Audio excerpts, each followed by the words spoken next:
I'm going to show you borderline Nazi stuff from Stephen Miller. Look at all these photos around me. Are these the kids you grew up with? Are these the neighbors you were raised with? Are these the neighbors that you want in your city? And understand that what's happening here is there are big blow-ups of Hispanic people on the stage. And Stephen Miller's pointing to them saying, these are not the people you grew up with. City? No, these are the criminal migrants that Kamala Harris brought into your community. And as swiftly as they came, Donald Trump will send them back. They are weaponizing the crowd. I'm going to show you borderline Nazi stuff from Stephen Miller. Look at all these photos around me. Are these the kids you grew up with? Are these... Quiero pensar, pero no puedo, no. El ruido en la ciudad está consumiendo, Quieren pensar, sin ni siquiera estar al mando. Tanta publicidad subliminal te está matando. Les cuesta decidir por sí mismos cuál es su mando. Publican sonrisas con el corazón llorando. Quieren brillar, pero sin tener que valerse de tener sus ideas propias. Los veo a todos igual, solo son la réplica de la imitación de una triste copia. Obedece, la vida es un suspiro y envejeces. Te dejas distraer por estupideces y pierdes el eje. Te duele por dentro, entonces te creces, pero aceptas mucho menos de lo que mereces. ¿Y quién te ha dicho a ti que no puedes pensar sobre lo que decís, sobre cómo actuar? Lucha por ser feliz sin a nadie dañar y solo así podrás brillar. ¿Y quién te ha dicho a ti que no puedes pensar sobre lo que decís, sobre cómo actuar? Lucha por ser feliz sin a nadie dañar y solo así podrás brillar. Conserva tu juicio y tu intuición, más activos que el que lucha por lo suyo y no se rinde. Yo ya sé bien cuál es mi misión, y es contarte que el mal por su propio pie pronto se extingue. No caigas bajo su control, pues por la televisión es normal que mal lo pinte. Tú mantente firme en conexión con la fuente de creación, vivirás siempre de fin de. Dios abre los ojos, dime lo que ves. A tus propios hijos matándose por billetes. Niños por cada 2 por 3. Pa' unos es bendición, con otros por su causa pequen. Y yo que intento ser un ser crístico, voy bendiciendo hasta los diablos. Piensan que es cierto el mensaje típico.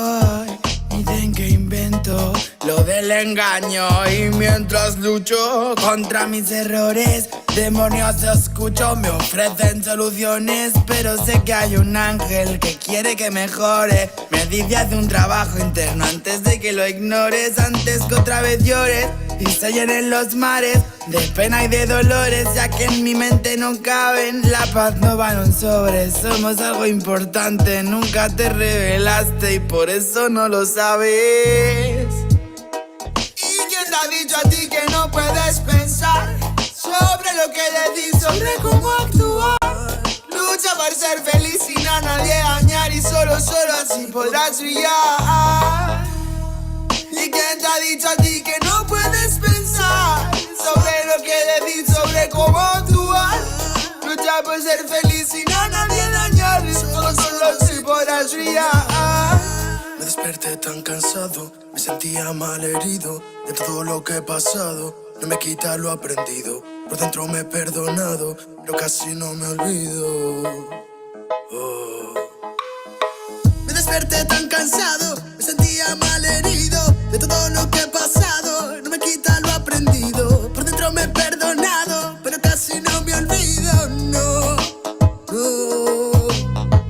Todos repiten lo que dice el referente. Discursos vacíos lejos de ser coherentes. De lo que no sabes será mejor que no inventes. Que investigues y no te dejes lavar la mente.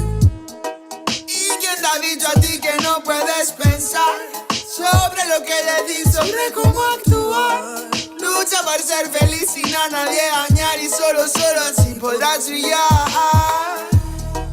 ¿Y quién te ha dicho a ti que no puedes pensar sobre lo que le di, sobre cómo actuar?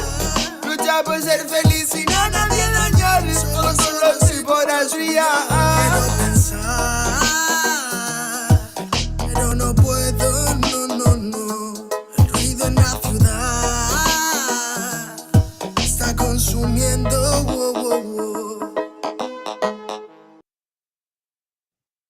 Isaiah chapter 58 and verse 1.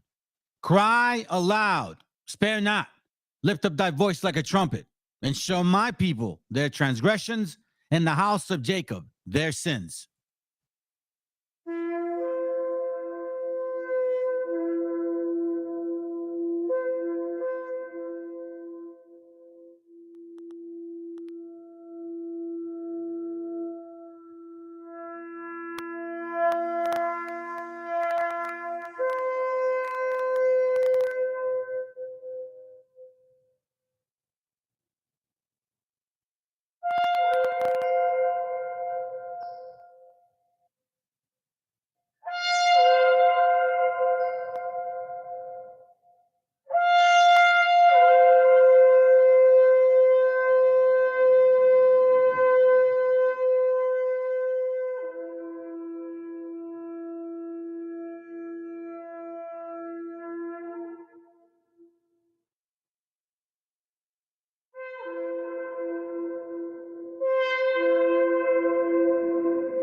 Copyright disclaimer.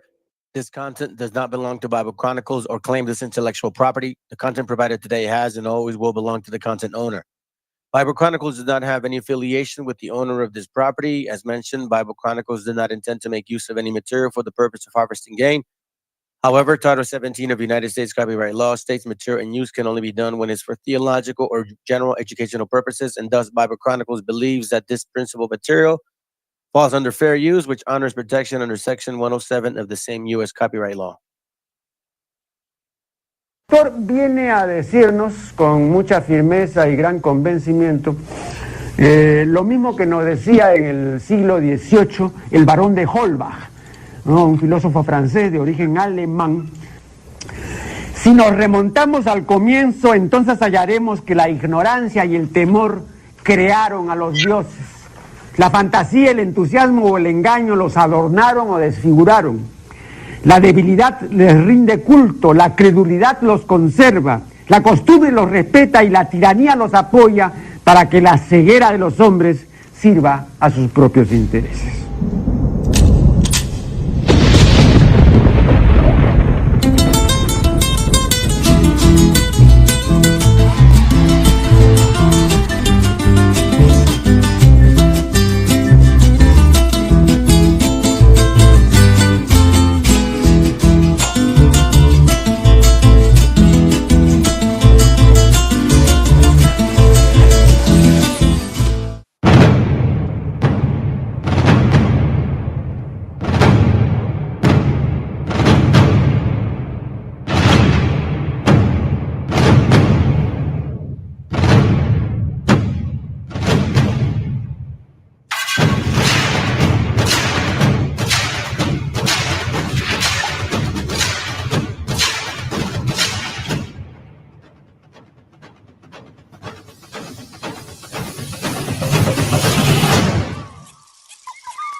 Testing, 1, 2, 3. Testing, 1, 2, 3. Testing, 1, 2, 3. All right, family, I'm going to try to fix this real quick. Give me a second. I'm trying to get the sound going here. For some reason, the sound ain't on. Well, at least I can't hear myself. I did a little moving around, by the way. Yeah, I did a little moving around. Let me just show you real quick. You'll probably see a little background TV. Man, I can't hear myself here, to be honest with you, and I'm trying to make sure that I don't lose the sound. Give me a second, real quick. It's gonna be awkward. Hold on. I'll be right back. All right, give me a second here. By the way, what's up, Bo? Real. What's up, brother? Damn, I can't even hear that. That's nuts. All right, let me get this fixed. I'll be right back. This is crazy. I guess today is the day, huh? Testing 1, 2, 3.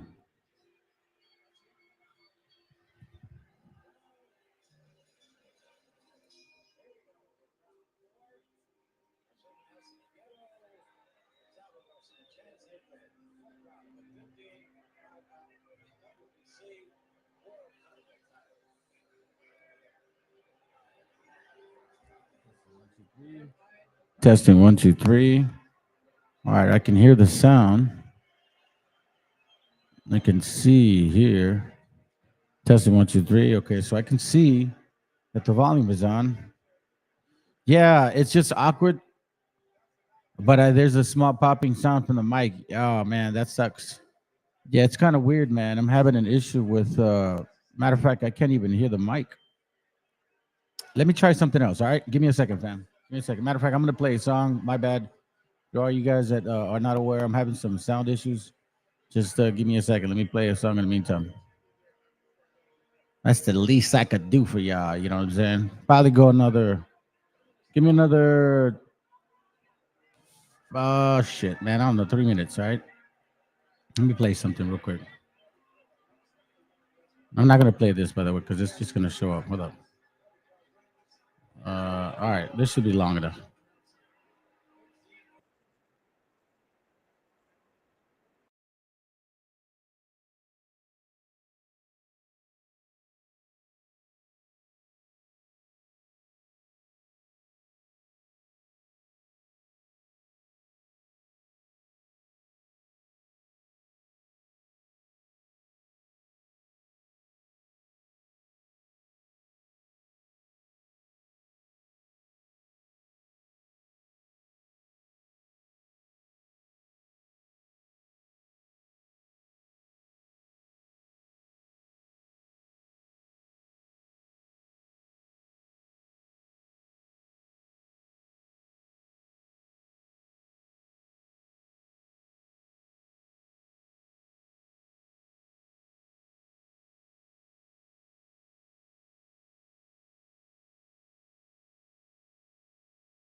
Hear myself one bit, and I don't want to end up having to talk myself to death.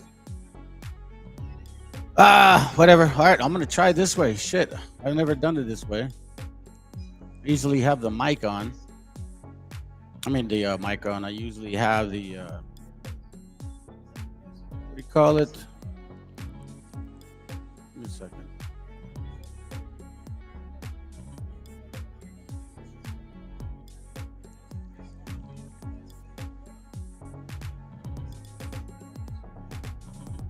All right, well, fuck it. I guess we're gonna do it this way. Might as well take this headset off.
¡Que alguien me explique! Who are you?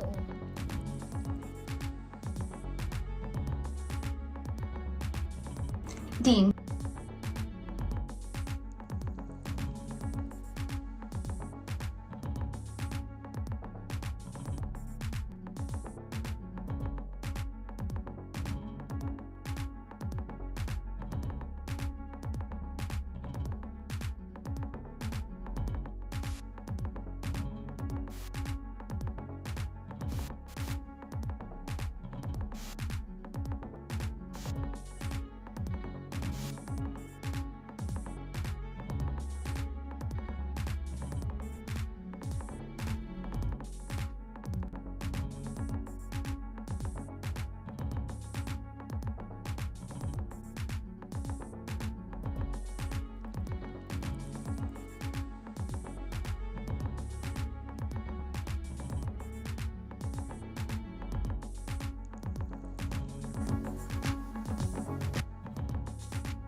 Three, testing, 1, 2, 3.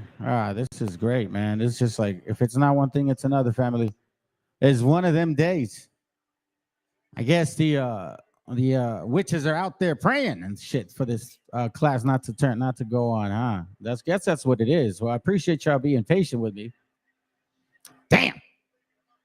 Hey, don't even bother, bro. Don't even bother. It's just a waste of brain cells, brother. Don't even bother. This is if I go back to videos, bro, the same person that you see here is the same person that was glorifying. Oh my God, da da da da. And then something happened, something occurred, which I think has something to do with somebody. Now she's riding that coattail. Now she wants to come over here and bring her hate. Don't even trip on that shit, bro. You guys can go back, for you guys that are watching this channel, you go back into the older videos, you'll see that this individual right here is full of shit and full of bipolar problems. Somebody sent her over here, probably got mad because I'm talking shit about Fopi, and now she wants to be here talking crap, hating, and then wants to bring up the Messiah in the same breath. Like, bro, you are just confused. That's the problem with you people, man, when you be doing drugs and shit. You go too far. Now, since we have some uneducated individuals here, what I'm going to do is I'm going to educate you guys on exactly what is going on. Let's go to the basics, the bare bottom basics of like what us adults have to deal with. So let's understand exactly what the hell does tariffs mean? Because you guys keep hearing Donald Trump say tariffs, tariffs, tariffs. He said, I'm going to tariff the shit out of people. I'm gonna tear up this, I'm gonna tear this up, I'm gonna tear that up. Yeah, he did say that. So now, in case you guys don't know, that's almost like somebody telling you, let's say you go to jail, right? Say you go to jail. And somebody tells you, listen, I need you, here's some licorice, here's a bucket of water, dip your head in there, and I want you to make sure it bleaches red because you're going to be my bitch. Because that's exactly what tariffs is when somebody says to you, I'm gonna impose tariffs on people. Well, guess who's going to pay for it? You dumbasses are going to pay for it. That is called the transfer of riches and wealth. You see, you don't tax the rich as much. They get away with tax deductions, tax waivers. And then what happens to pay those tax waivers that us so-called find a way to get around, right, so to speak? Well, somebody has to pay those taxes. So then what is Trump saying? He's going to make somebody pay for those taxes through tariffs, right? Tariffs. Well, guess where that tariff is coming from and where is it going? Let's go. Can you explain Trump's plan on tariffs for tax cuts? Yeah, from what I understand, he's trying to cut taxes and pay for all of it by tariffs. What Trump's plan is to expand the 2017 Tax Cuts and Jobs Act, cut corporate taxes further, so expanding his tax cuts from 2017 and pay for all of it by tariffing everything. So what do you think about the plan? What I think about the plan? First of all, I don't think it's going to work. I have some experience in this, in importing and exporting. And I was a financial officer of a large conglomerate that all we did was import. A little bit exports, but all import. And what we imported was primarily apparel, industrial products, industrial goods, all from Asia. So I had, several years of experience understanding how the system works. I can use this example. Imagine you're a company that imports t-shirts from, let's call it China. And you're importing the t-shirts for $10 a shirt.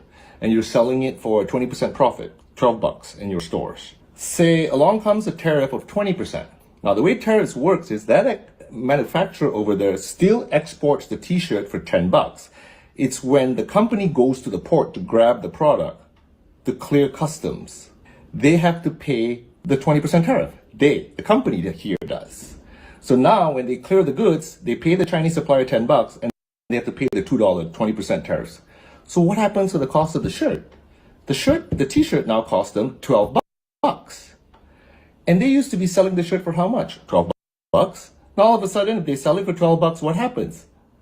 Zero profit, right? Are they a non-profit? No. So they got to make some money. So if $2 was their profit target, that profit is used, that gross margin actually, let me be more accurate, the gross margin of $2 is used to pay salaries for their employees, their overhead and everything. They have to mark up the product, right? So let's just say they want to keep their $2 gross margin. Now they're selling the t-shirt for $14. So who buys the t-shirt?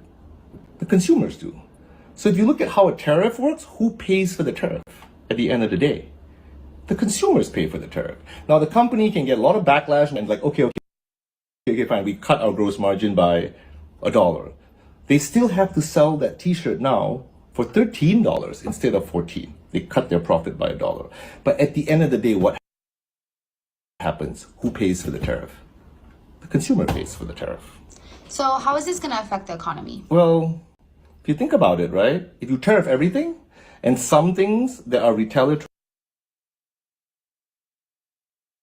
So when you look at and consider what he's talking about, I mean, if you guys really pay attention, he's talking about the transfer of wealth. Here you got Donald Trump saying, I'm going to continue to lower taxes from 2017, which we basically did to business owners, wealthy people. Matter of fact, I got a text message today. And I'll read it to you because, again, you know, you guys just don't understand. And it's funny how most people vote against their own benefit. Now, y'all can do whatever the hell you want. The sad part is that most of y'all voted because of hate. And that's some sad shit right there. That's the worst. You vote out of hate. So I got a message today that says, hey, Trump's win has created a huge influx of wealthy business owners requesting premium finance life insurance. May I give you the details on how we can put some of them in your calendar? So for you guys that don't understand what the hell that shit is, let me educate you on what the hell this finance, it's premium finance life insurance, they call it, right? Okay. So now all of a sudden, man, premium finance life insurance is this, family. Premium finance for life insurance is a financial strategy. Sorry, I can't read as well. That allows policyholders to pay for life insurance premiums with borrowed money. Do you understand? I can go borrow money from a bank now and then go purchase a life policy because why? It says it is often used when a policyholder needs a large amount of life insurance coverage without tying up a lot of their capital asset. So once again, the wealthy are like literally not even days in. They're like, yo, let's get ready. He stood in front of you guys. And again, I'm not here citing for no people. I'm going to point out the issues of what I saw. It's like, no wonder this shit happened. But I find it so funny. He literally was telling you guys, you that voted for him, on top of many other stupid shit that you did vote for him for, he told you himself, he said, I am going to impose tariffs on these other nations. I will do that. I will impose tariffs on these other nations. You guys realize what that meant? It's kind of like I said, I am going to F you, right? Whether you like it or not. And I will, you know what I mean? But I'm helping you, right? And you're like, yeah. I'm going to vote for you. Bro, y'all are tripping, man. You guys have any idea what that was? You guys have any idea what he was basically telling you guys? Let me show you this real quick. Watch this.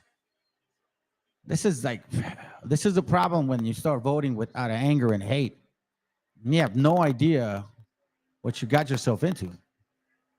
You think this is crazy.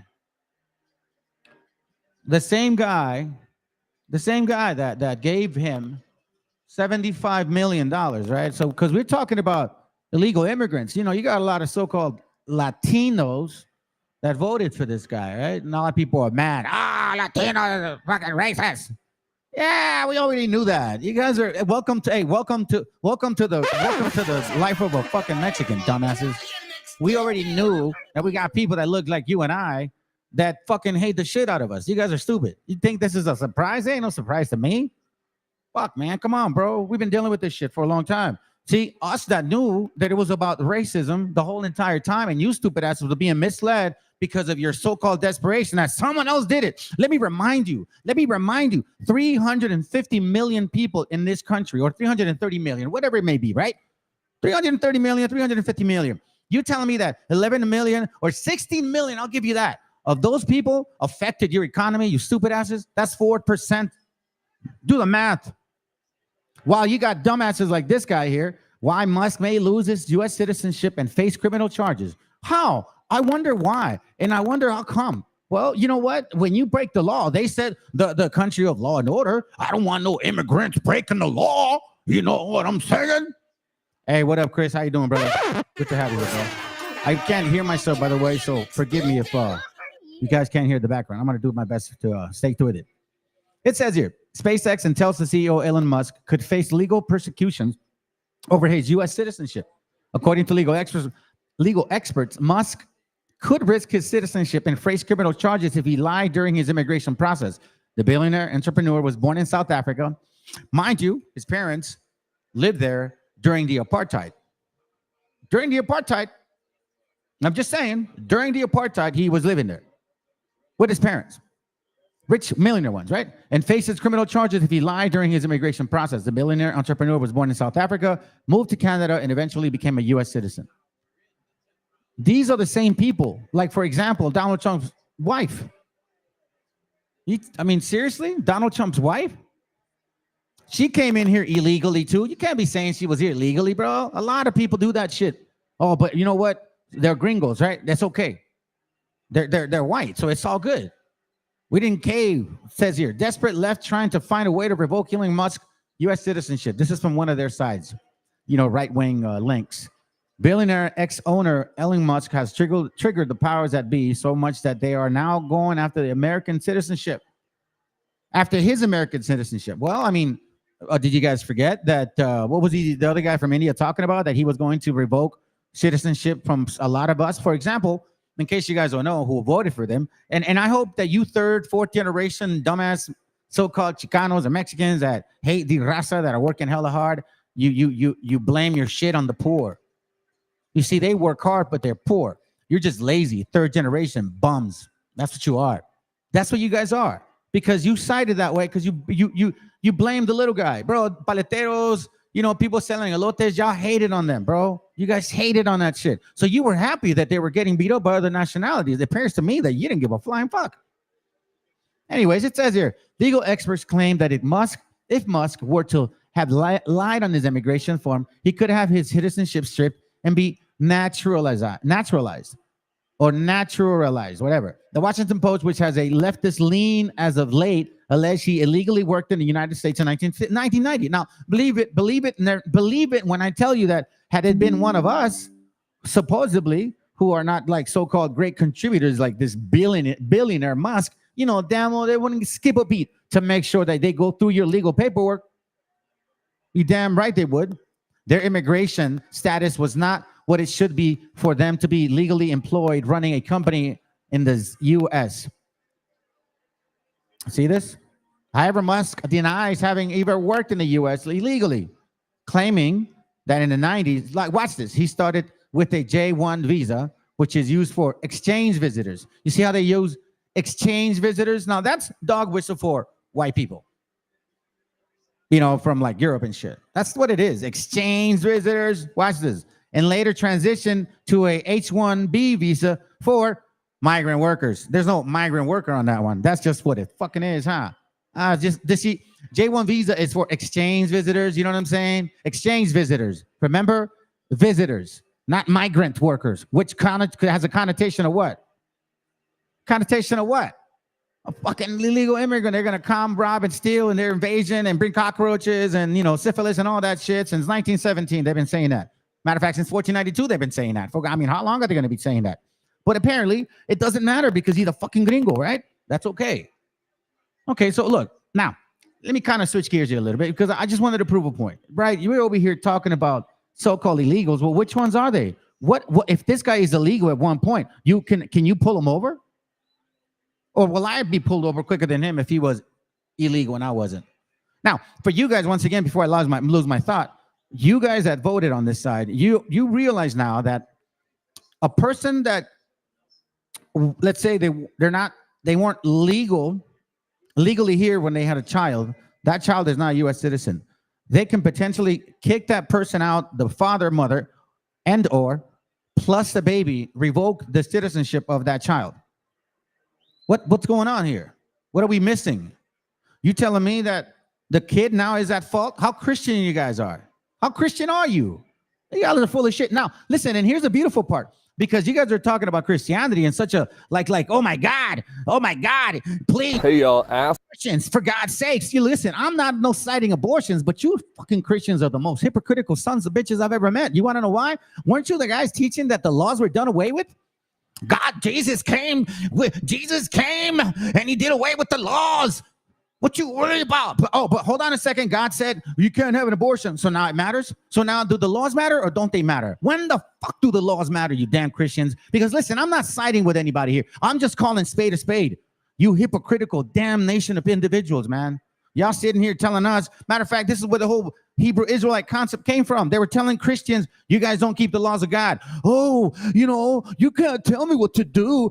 God loves everybody. And it's, gives it the freedom of choice. You tell a Republican that shit, are you keeping the laws of God? And I tell you what, they won't keep them. You hit them on that shit, they won't even follow through. They'll tell you, no, the 10 Commandments only, not all the laws. But now they want to go tell so-called LGBTQ, because you guys messed it up as well. Go tell them not to go do something. It is so hypocritical, man. I cannot even believe that you guys literally follow this nation of individuals.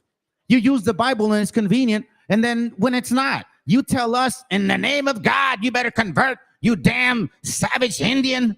500 years later, you're telling certain people, hold on, 400, let me go back, and then say, no, God did away with the laws. Now you're telling everybody, hold on a second, we should keep the commandments now. So now we're going to be judged based on the laws of God, because guess what? Some of us are really ready for that shit. And I'll guarantee you 98% of you Christians would be cut to throat if you were applying the laws of God. Let's go. Asshole JD is back again with this clip about how London doesn't feel English anymore. This is sort of what globalization does, right? And this is what I really worry about. Is like London doesn't feel fully English to me anymore. No. Right?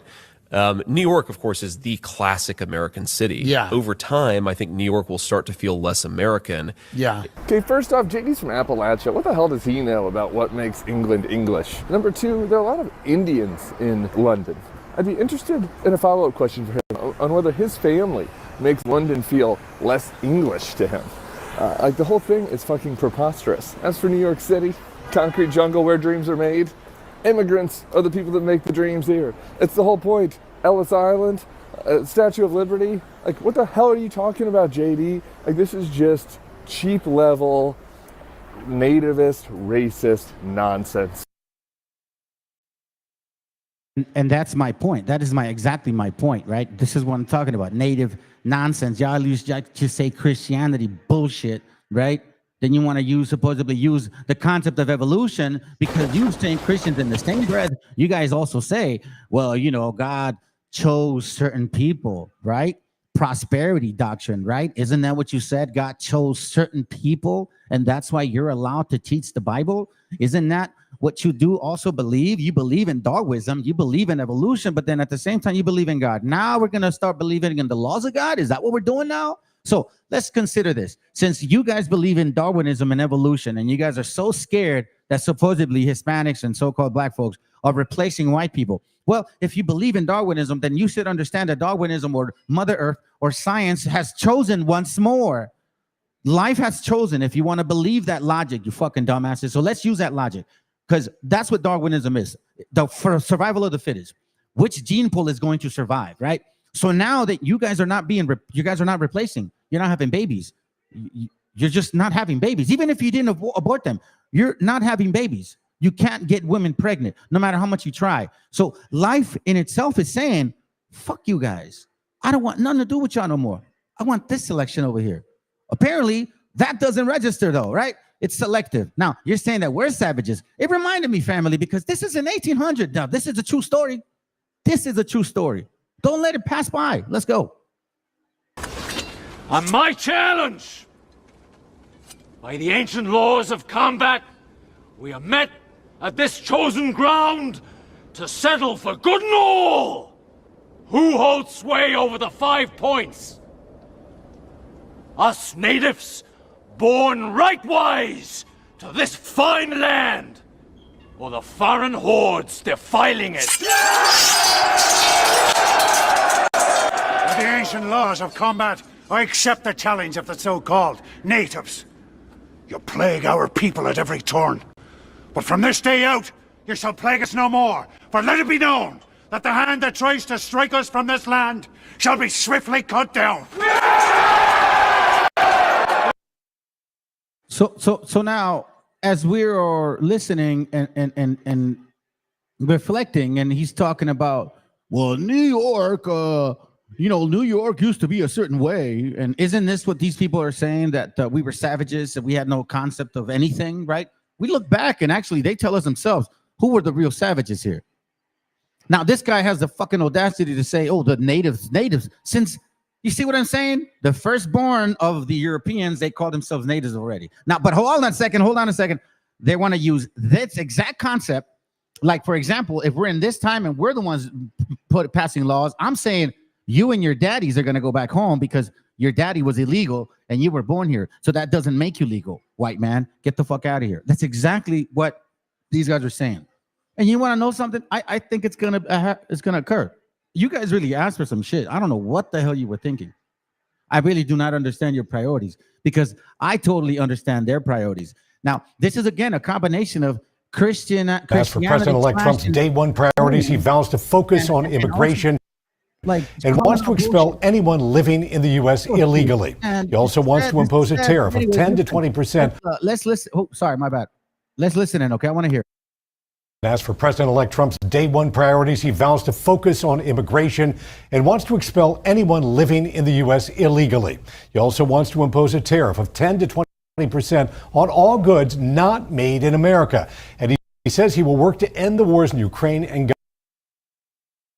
In case you guys don't know, that 10 to 20% tariff is going to be imposed on your stupid asses. Nobody else. You see, if, let's say, a car costs $30,000, from China, they slap a 20% tariff on that. Like the gentleman explained it. I don't even have to explain it. Like he told you in the most simplest form. $10, he wants to make $2 off of that. He sells it for $12. But since there's a 20% tariff, now he has to slap another $2 on that shit in order for him to make profit. So now you got to pay $14. And some greedy mofos will know that you're going to end up paying $15 or $16. Now here's even the sadder part. You'll go to a bank and they won't let you borrow $25,000 because you have decent credit, right? But however, you can go to independent little small lenders that have a ridiculous interest rate and give you the $25,000 in pieces, which eventually puts you in debt. I'm telling you, family, you guys are upside down if you really cite it. And I know for a fact that a lot of you so-called Hebrews voted as well because you were anti-LGBTQ shit. And I understand, but the fact that you fucking did it is so sad. Even the nerve of you. And by the way, you Christians, I'm gonna give you one. Now you got black Hebrew, or I don't want to say black Hebrew Israelites celebrating birthdays. Get them on that shit. For the nerve of them to be celebrating birthdays, bro. For real, bro. For real. Y'all are stupid, man. I'm gonna cut everybody today.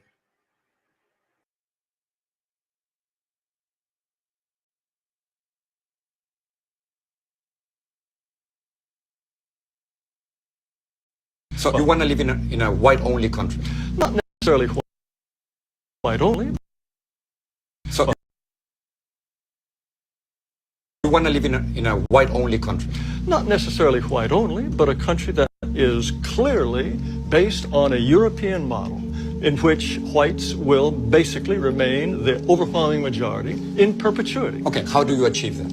Well, that's an excellent question. Donald Trump has got some first good steps in mind. What happens with Asians? What happens with African Americans? What happens with Latinos? What happens to my You presented people, me with a very limited view of the United States. You are promoting a process that will reduce my people to a minority. You want more powerful Latinos. That comes at the expense of my people's power.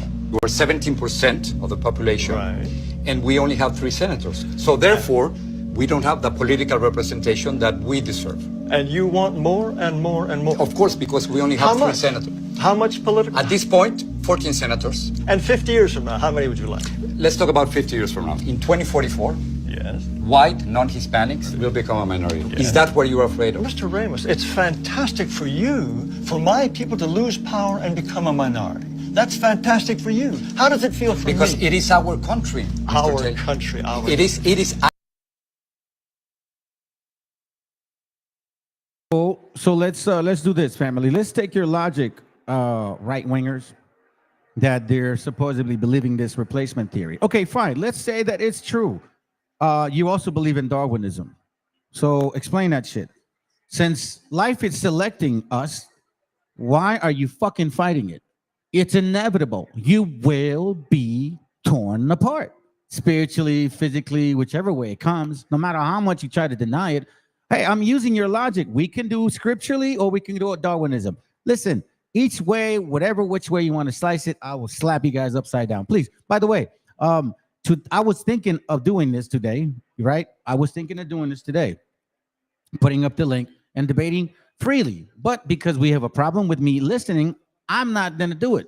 So don't deny it that at any moment, you guys are more than welcome to. If you like, we can even set it up. Because today, I'm going to prove to you how hypocritical these right-wingers are. All of a sudden now, they want to say, no abortion, no this, no that. However, they're the same ones that fucking told us that the laws were done away with. That Jesus, right, or that God had sex with Mary, and Jesus was born out of that. And because he died for all their sins, all of a sudden now the laws are done away with. But hold on a second, except abortion, because you know what I'm saying? Oh, and also this too. Oh, and also that too. Oh, and also this too.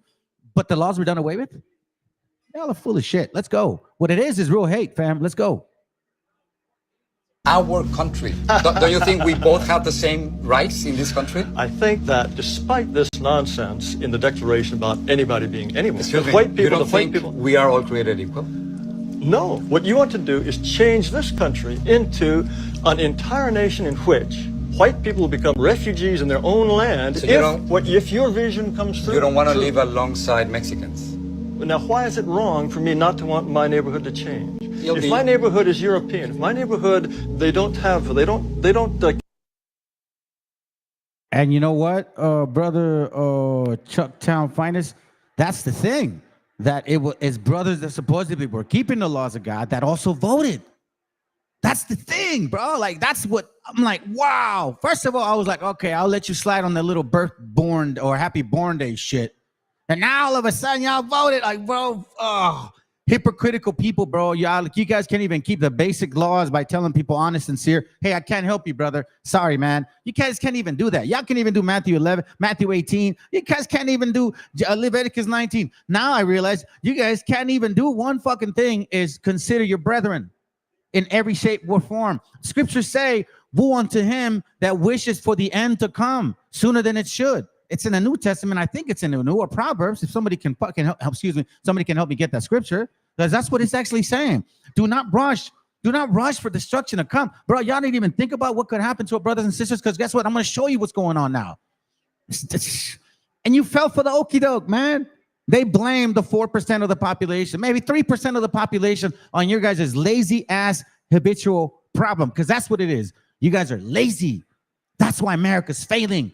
Y'all are lazy, and other nations are kicking your ass, and you fucking hate it. That's a sad shit. That's why I love my gente raza that are hardworking, indigenous, that knew better. Now, for you so-called Hispanics that voted, Florida, Texas, I'll tell you this, third, fourth generation so-called Mexicans, bro, if y'all, I know a lot of you guys did that shit. So, woe unto you. But you Cubans, Puerto Ricans, Florida, and Texas, bro, you should have known better. I guess you are trash if that's the fucking case. I know this for a fact. In California, they at least had some sense. I'm not trying to side with this wickedness, man, but why are you even involved in that? And then to top it all off, you guys that voted just made it worse for people. Sad. Keep chickens in the backyard that crow at 3 in the morning. What are you They talking don't. about? You see that stereotype? Hey, look, you see me right here, family? I guess I keep chickens in my barn. I guess I keep chickens all the time. You know what I'm saying? I keep chickens. I guess I keep chickens.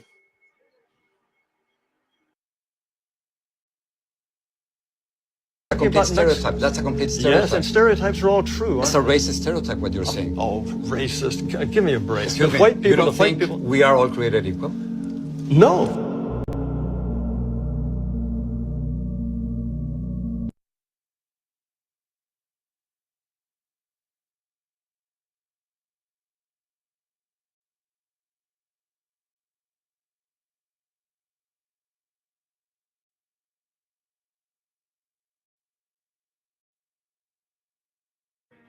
Yo, for all my Latinos, bro, please watch this video because this video is for you.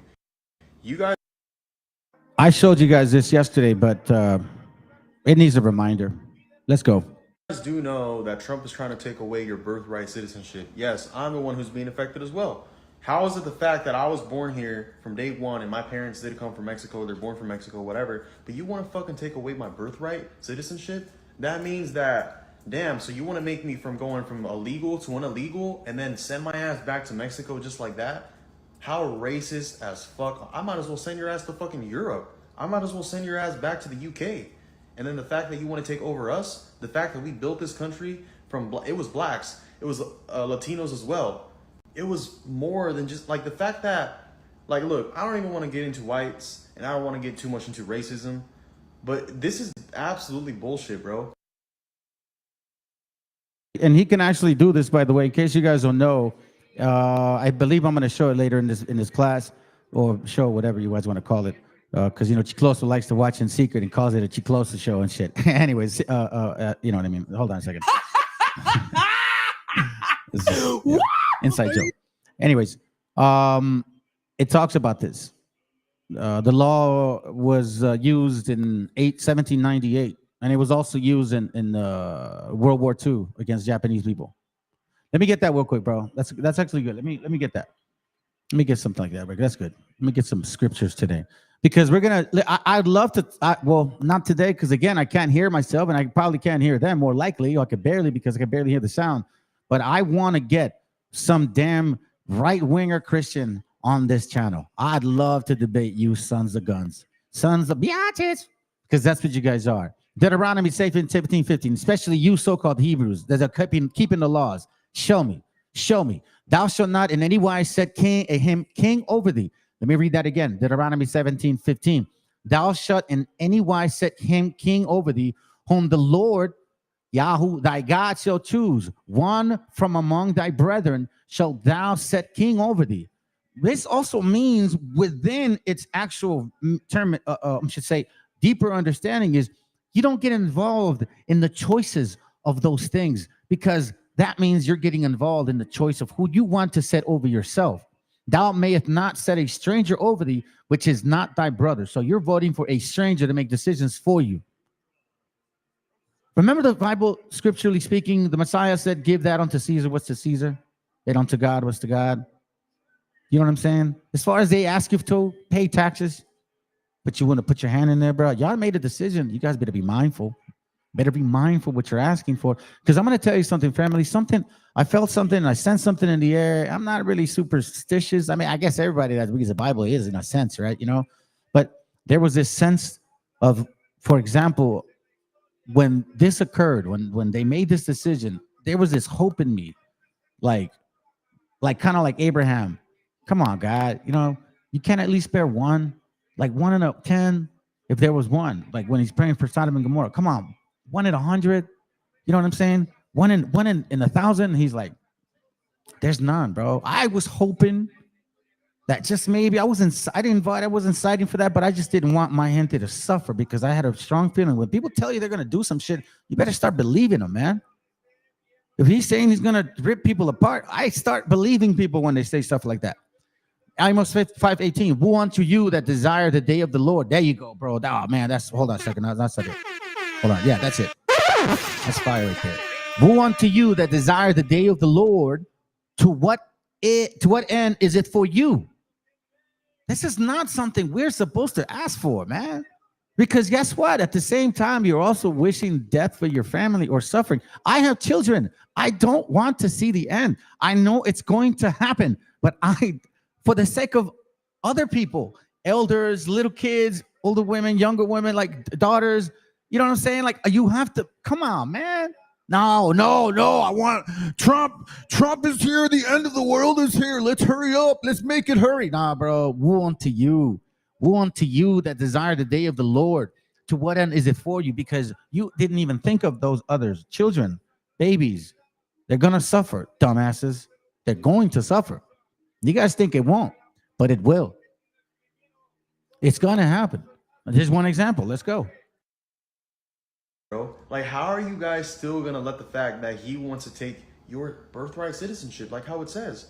You guys are too blind. You guys go to the rallies, Latinos for Trump. How stupid do you look like, bro? You're going against your own race. You know how dumb you look like? You should be ashamed of yourself. Literally, you should be ashamed. You're letting this guy take over control over you, and the fact that you guys give him more power when you're part of my own race. Like I said, I don't want to get too much into race, into all this stuff, but I'm gonna say this one more time. This country was not built by white people. It was built by Latinos and blacks. Latinos and blacks. All right?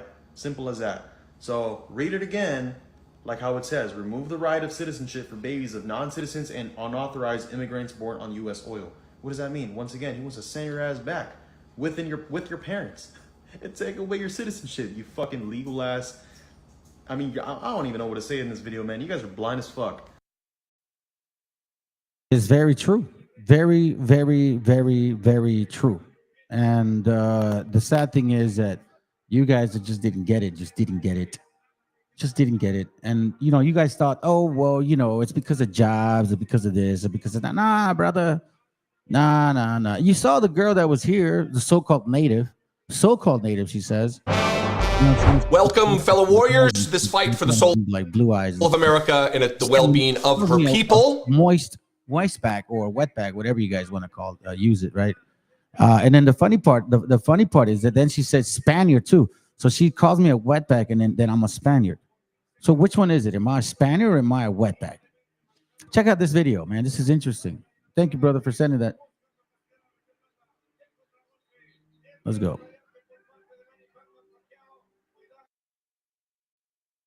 Etc. This tweet from this dipshit, John Miller. Women threatening sex strikes, LALMAO, as if you have a say. And then when there was a community note placed on it that said sex against a woman's consent or without a woman's consent is rape, that community note then disappeared. He quote tweeted someone who had said 12,000 likes on this, and there's many, many more now. And he said, and 11 million impressions, and we even got Elon to remove my community note so I can profit from it with his heart's face emoji. But cry me a river about being called garbage. And then, on the evening that Donald Trump was reelected in Grand Junction, Colorado, this piece of shit, by his own account, his name is Chris Thompson. Apparently, he works in a hospital or a clinic wearing his Never Surrender Trump assassination. So let me bring you on board on this, all right? Just so you know, the guy comes into the store. I guess he places an order. Maybe he didn't like the way things were going. He started saying some racist shit. So then I'm assuming the people in the kitchen were mocking him. And then that's when it all started. So the guy that's recording this is the one getting attacked first.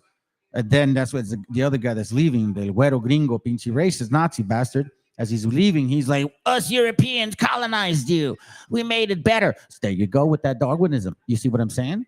So you want to use science and the Bible? You got to fucking choose. But I tell you once again, you right-wingers, you Christians, y'all want to debate this Bible? Let's do it. Show me exactly. Because you sure as hell sound so fucking righteous when you're over here telling other people about how they're breaking the commandments of God, and we're telling you the laws aren't done away, but then you tell us, oh, well, Jesus loves everybody. You damn wasp idiots. You don't even know what you're talking about. Shirt, calling Mexicans racial slurs inside of a Five Guys. A Five Guys who fired the employee who was being abused by the Trump supporter, by the man who is the franchisee, Jeff Parker.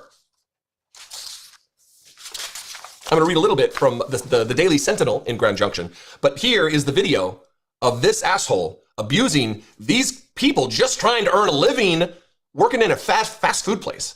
Watch this. What's your name, man? What's your name? Call me a My name's Chris. Chris what? Chris Thompson. Nice Chris to meet Thompson. you. Never Aren't you guys just hollering white power surrender. back there? Yeah, you got guys were white just back power. there hollering white You got power. white at Five power. Guys. Were we hollering white power? Pull out your You camera. call me a You guys are back there hollering white. You There he tries to turn it around and try to say, like, he called me he was saying white power. He's like, you called him a fucking beaner. I think that's what he said. You call me a fucking beaner, which I don't doubt. I don't doubt. Freely, by the way, this is 2 days already. 2 days. You know what I mean?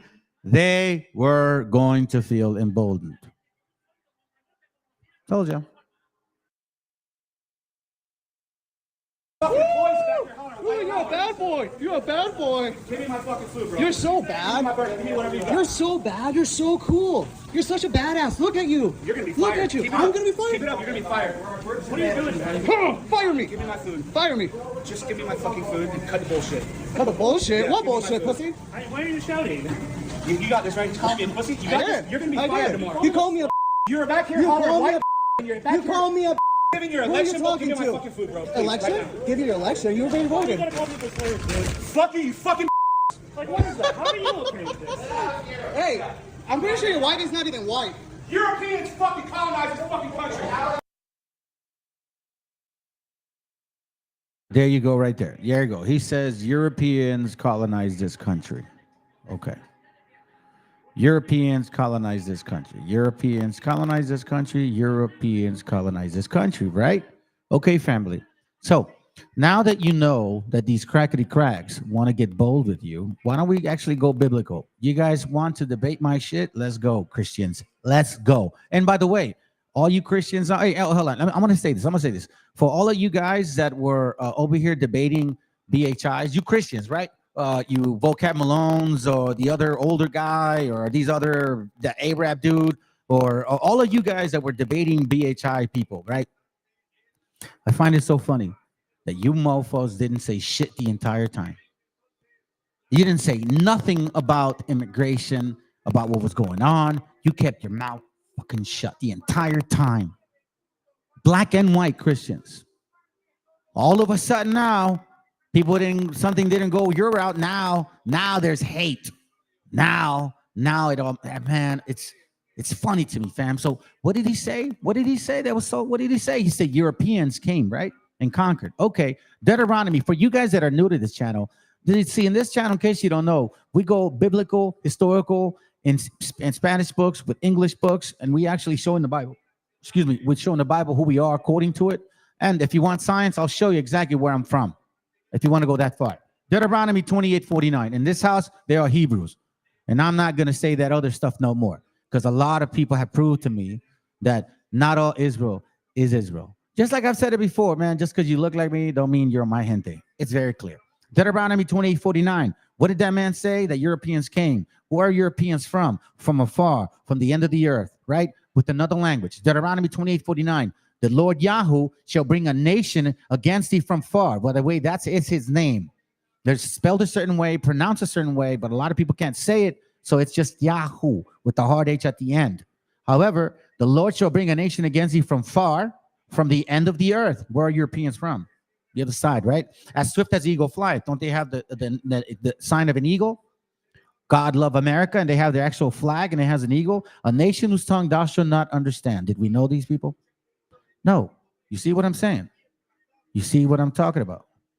This is what I'm talking about. So they want to go Bible? Let's go. I'm waiting for them to go Bible. Matter of fact, I'm glad that you damn right-wingers want to go Bible now. Because guess what? Let's go Bible. Because we can go Bible. Let's go. I got you, brother.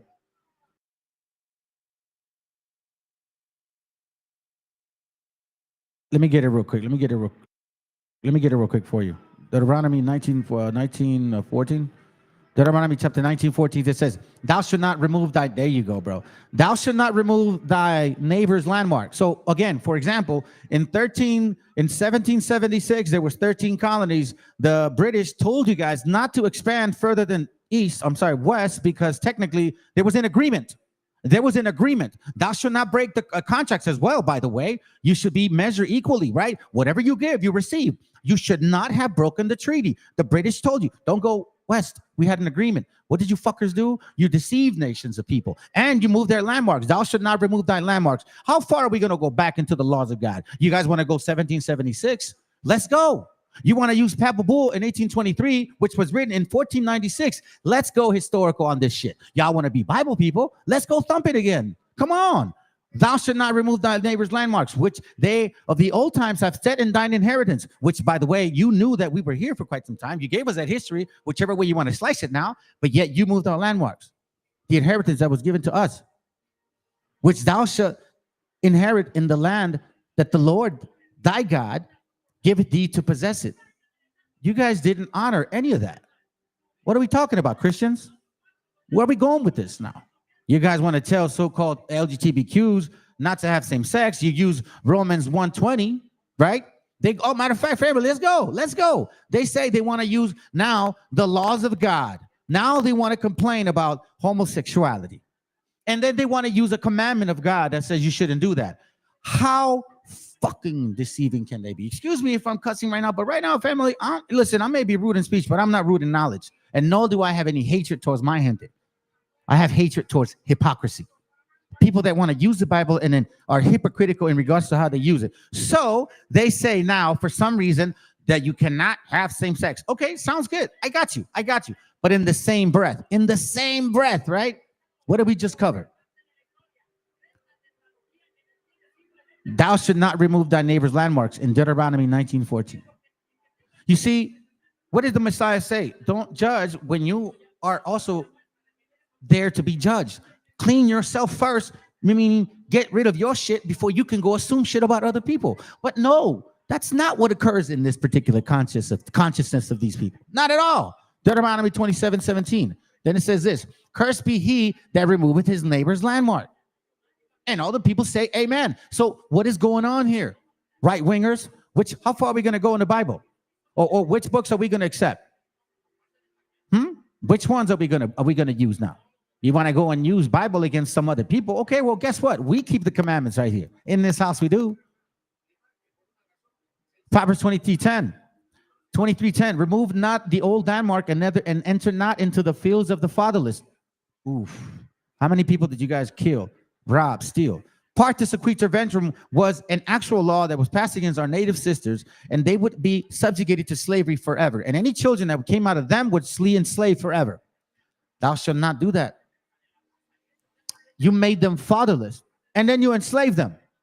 For their Redeemer is mighty, he shall plead their cause with thee. Because, apply thine eye unto the instructions and thine ears unto the works of knowledge. Apparently, you guys don't do that. So, once again, even the basic stuff.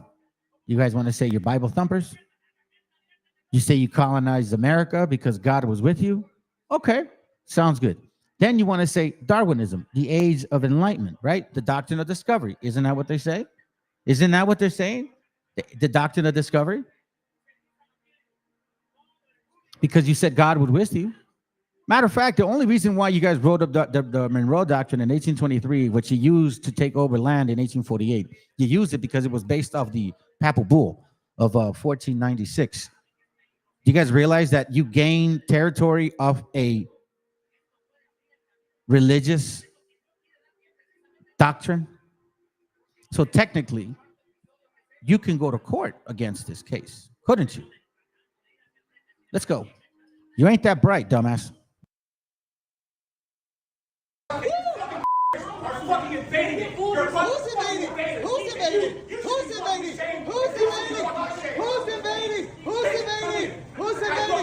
Hey, you touch him, I'll beat your fucking ass. What's up?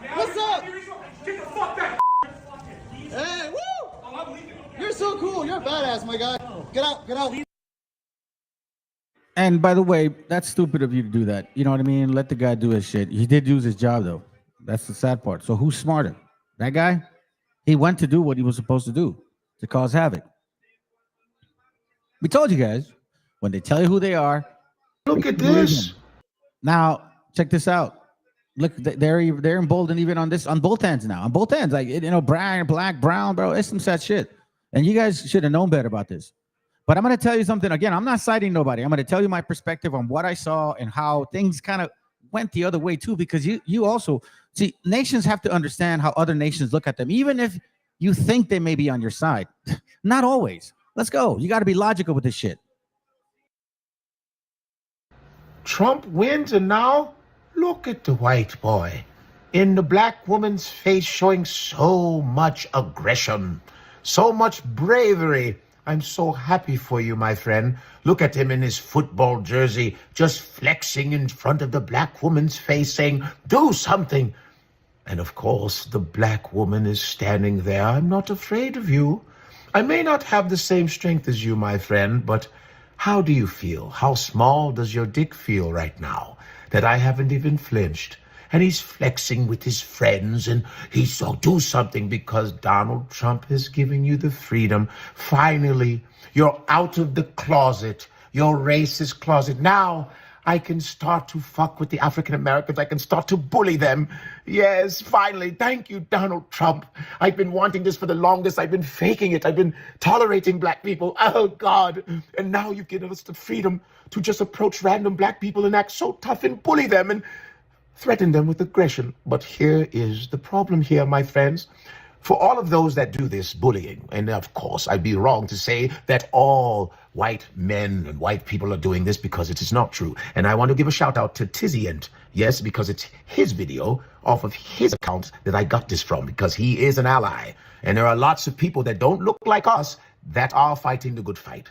But my thing is, why doesn't these white men, these racist white men that feel the need to bully an African American, why don't you pick on someone your own size? Huh? Why couldn't it be a black man that is just as big as you? Why didn't you do that? I'm sure there were plenty of black men around that you could have said, do something, do something. And my friend, he would have done something to you, probably very dangerous.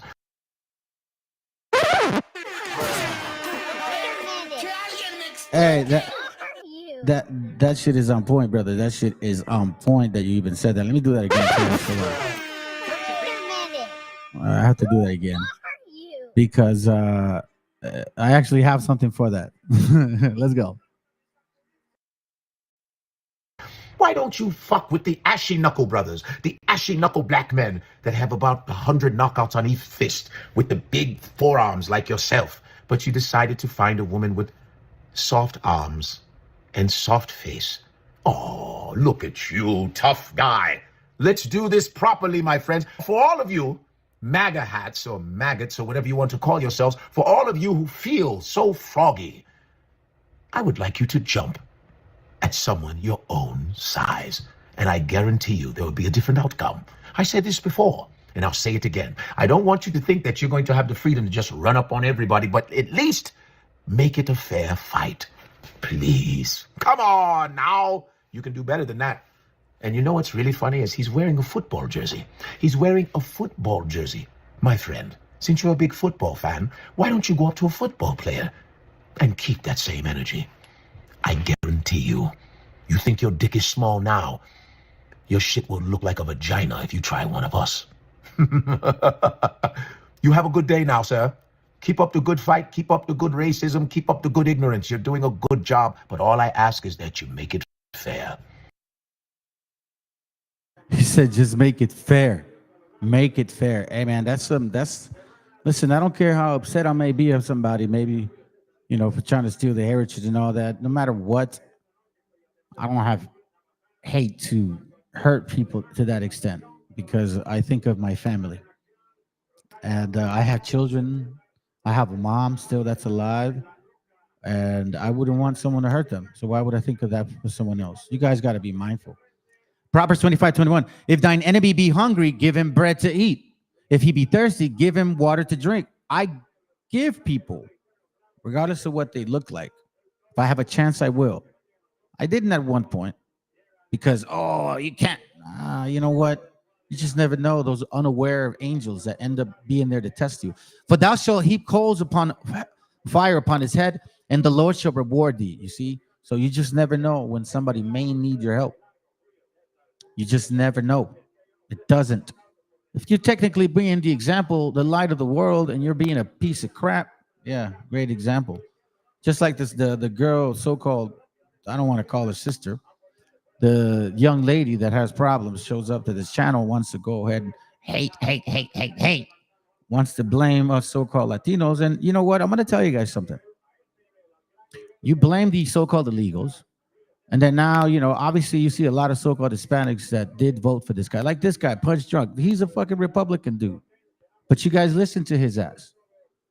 He's so-called, I think, Cuban or Dominican Republican. One of the two. Cuban be one of the two.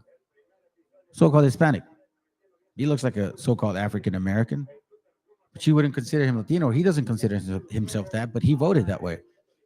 Now, I want to say this. The reason why, again, I'm not siding, but you got to be mindful of what you're talking about, who's involved, in what way, and what how. Now, here's what I find so ironic, though. Y'all blaming Mexicans everywhere, right? Okay.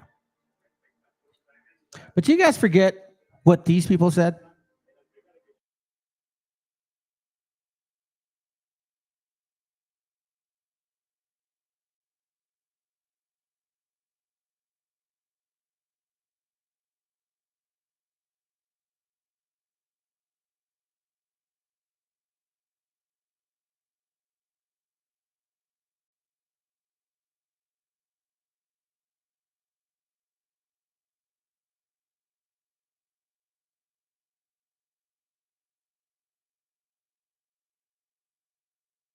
The consequences of your actions. I was talking, man. My bad. I got to be mindful of that. So I found this video here, and I watched this guy before. You guys seen him before. So this lady, for some reason, constantly is bringing up stuff about racism between white and black folks. We know, they're Africans, right? From Africa. I get it, but you don't know what's going on. So why are you trying to chime in? Nobody's over there chiming in with y'all. Stay the fuck over there. Mind your own business. It don't make it any better. Now, this guy here, I get what you're saying, kid, but you know what? It's pretty stupid what you're actually wishing for. Because in the same breath, you're actually helping them out. We want to know why, family? Because right now we're seeing, a lot of black folks voted for Trump. A lot of so-called Hispanics voted for Trump. What do you guys realize is that there is one secret vote that nobody's even fucking talking about? Do you guys realize?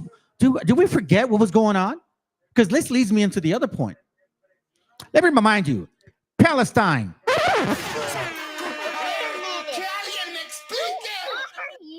What was going on in Palestine, right? Who is involved and what was important for them?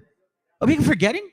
Now, remember, they follow the Talmud. They don't follow the Torah. And in the Talmud, it says you can deceive the Gentiles as long as it benefits your nation, right? I'm not lying. So let's listen to this real quick. This is what bothers me. But again, I get it. But you guys are forgetting the secret vote. The real secretive vote. I'm going to show you who that is. I've always been a firm believer of fighting fire with fire. If somebody goes low, I'll go lower. Now, with that being said, I know for a fact that most Latinos for Trump have undocumented family members, whether that be...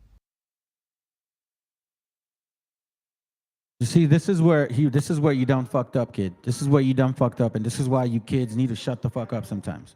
Not all Hispanics have undocumented friends or families, okay? Because if you're Cuban, you're not undocumented over here, mofos. Okay, get that fucking shit straight. If you're Puerto Rican, you're not undocumented either. All right, do you understand what I'm saying? No, don't go there and say all these things. There are people that are from some countries that are Latin American countries that as soon as they show up, they do have access to certain benefits. Raza never did. I'm gonna say that real quick. So you third, fourth generation so-called Mexicans that want to push the flag, and then at some deeper breath, you would have voted for Trump, right? In some way, shape, or form, but you don't, bro, please just put the flag down. Let's just put the flag down. So it doesn't help what you're saying, kid, but let's continue. Their parents, siblings, aunts, uncles, etc. So if you know of a Latino who voted for Trump, I urge you to call this number and report said family members. It's time that these Latinos for Trump get a taste of their own medicine and a taste of poetic justice. Now, I know what you may be thinking, Angel, this... We just read a scripture literally that said, don't wish like bad upon the needy, bro. What the fuck are you doing, kid? If somebody whoops your ass, you deserve it, because you assume that everybody that is Hispanic has or is somehow connected. No, a lot of them are not. And I know a lot of Puerto Ricans voted for Trump. I know a lot of them did. A lot of Cubans did. But you see, since I remember, and I'm not talking to all you Puerto Ricans, but I did hear several of you saying some racist shit. Oh, these illegal aliens from Venezuela. For real? For real? You drank the Kool-Aid. I tried to tell some of y'all that I would talk to, men and women, you sounded racist. I'm like, you should really consider. All right, let's go. This is extreme, and I agree. But extreme problems call for extreme solutions. And unfortunately, many innocent people are going to be affected by this, but you can't be that innocent if you raised a Latino for Trump. And before all of the Latinos for Trump come at me all angry, this is what you wanted. This is what you voted for. You should be happy. Let me see that smile. But there you have it, guys. Once again, there is that number. You know what to do. It's time that these Latinos for Trump learn the hard way. But anyway. Okay. So once again, you know, everybody's quick to blame everybody else. A lot of people are like, oh, 64% of Hispanics voted for Trump. Yeah. Okay. But what the fuck are you guys forgetting? I mean, are we blind now? Or did you I'm going to show you. Did you guys forget what we just listened to right now? Oh, let me guess, because supposedly Jewish people, right? Oh, that's anti-Semitic. Fuck you. I'm Semitic. I have the bloodline to prove it. So you can't go there with me, okay? These so-called Jews, they're the secret vote. Did you not realize this shit? Did you not understand that if they voted against Donald Trump, they wouldn't get what they had signed already? What are you guys, stupid? Let's go. You borderline Nazi stuff from Stephen Miller. Look at all these photos around me. Are these the kids you grew up with? Are these the neighbors you were raised with? Are these the neighbors that you want in your... And understand that what's happening here is there are big blow-ups of Hispanic people on the stage. And Stephen Miller's pointing to them saying, these are not the people you grew up with. City? No, these are the criminal migrants that Kamala Harris brought into your community. And as swiftly as they came, Donald Trump will send them back. They are weaponized. Yeah, right. That didn't occur to y'all. Did it not occur to you guys that they were also possibly where they're hidden, where they were supposed to be? We know based on the Talmud, and you can't bullshit me because you know what I'm saying. It's in there, based on the Talmud. They can deceive the Gentiles as long as it benefits them. So now, why am I saying that? Because you know why? I never seen a church, or at least every institution, church, or a Puerto Rican church, or a Cuban church for that matter. You know what I'm saying? Saying this shit about this guy. That he was the next Jesus. What does Trump win, and what does it mean for them? Right? No. But let's blame it on somebody. You guys are stupid. They're playing games with your minds, bro. Sad case. Well, it happened. It's been called the greatest political comeback in American history. Donald Trump was reelected as the 47th president of our nation. What does it all mean? What is God doing? What does it portend for the future? What is God doing?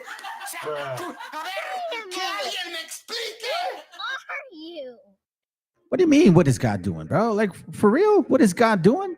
Yeah, that's his son-in-law is a so-called Jew. They're Khazar converts. It's proven, factual. This guy is not this is a Khazar right here. 100%. 100%. You can see it in his DNA. Look at that shit, bro. That's up in the Caucasus Mountains. Hairy bastards. Let's go. What is this prophetic moment, and what do we need to know and do for the days to come? Many people have told me that God spared my life for a reason. And that reason was to save our country. This is Jonathan Cahn. Before we get into it, And by the way, that last name, Khan, is Kuhn. Like in 1939, when they did the Nazi parade here in Madison Square Garden, and that guy was talking about, you know, like, what was his name? Something Kuhn, K-U-H-N. Then later on, they changed it to this kind of Khan, Kuhn. You see what I'm saying? You buffoons. Let's go. Not miss the prophetic messages, mysteries, teachings, and words that are going to be posted on this channel. Hit subscribe. And to get more prophetic updates, free gifts, mysteries, and be part of the end time purposes of God, go to hopeoftheworld.org. That's hopeoftheworld.org. And the updates, the dragon's prophecy is going across America and the world. You can get it for yourself and people in your life right now online or wherever books are sold. All right. The greatest comeback in American political history. Donald Trump has won the election to become the next president this January. First, whatever you think of Donald Trump, What he did was amazing. In view of everything against him, the legal cases, the lawfare, where the government and his enemies were waging war against him using the judicial system, few people would have risen after that. And then 2 assassination attempts, one that missed taking his life by a fraction of a second. You see where this is going? They glorified this guy. They glorified this guy. And you guys forgot about the secret vote. What do you think? Okay, let me remind you. This innovative approach. Let's go a little bit. Let's go a little deep dive. This is a little deep dive. Okay? Let's do a little deep dive. Who are these people? Who controls America? Why are they over there in Palestine? Do you think these Jewish people would vote against their benefit when they're trying to take the land of Palestine? And they knew that Donald Trump signed the Abrahamic. I'll show you. But let's listen to this real quick. Get a little history of who these people are. When you hear the words Jewish family and owning or ultra-wealthy financiers, what comes to your mind? The Rothschilds, right? Those keywords tie in perfectly with the legendary Ashkenazi Jew family. But when you add America to this description, it becomes a bit complicated. Because while the Rothschilds have had a lot of influence on the world at large, they were mainly situated in Europe at the peak of their power. So, in today's video, not only will I be telling you about another Ashkenazi Jew ultra-wealthy family that owns the finance space in America, but I'll also be telling you about other Jewish families in America that have managed to exert so much influence over the lives of you and I over several generations. Goldman Sachs family. In 19th century Bavaria, amidst the lush landscape. Now, I can go further into this video and you guys can get an idea of it, but quite frankly, I think it makes perfect sense. We see Bavaria, Valsevich. Let's listen in a little bit more and then we'll move on. Influence extended beyond American shores. In 1986, Goldman Sachs expanded its operations by joining the London and Tokyo stock exchanges. This international expansion marked a new era for the firm. Throughout the 20th century, Goldman Sachs remained a force in the financial world. It played a pivotal role in various mergers and acquisitions, became a pioneer in electronic investment research distribution, and introduced innovative financial products such as deep discount bonds. The firm And I'm glad that they touch on it because here once more, I'm showing you the deepness of the purpose behind the real people that vote. Yeah, exactly, brother. I think that's what it is. So let me remind you why it was this orangutan, Donald J. Trump. All right, because that's what he is. He's just a puppet. Look at what these guys did. So again, the war is going on, okay? You have one section of people watching the war going on. Palestinians are being decimated, killed at a massive rate by so-called Jewish people, self-proclaimed Jewish people, which we find that a lot of them are converts, about 90% of them, okay? They can't even prove to their DNA that they're from over there. So that being said, we've seen it all year. You think they're going to vote against their interest? You think they're going to tell you? No.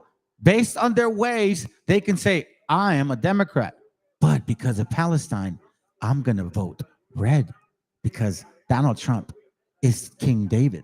Let's go.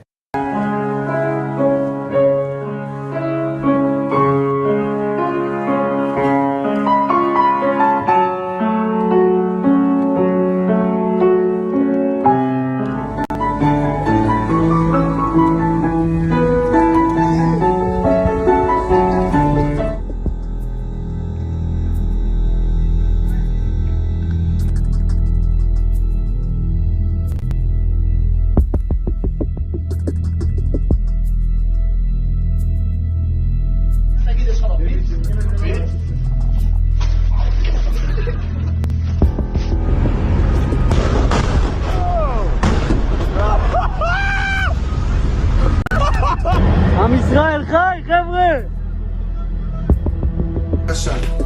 מספר 10 ברצלונה, מסי. ליונל מסי.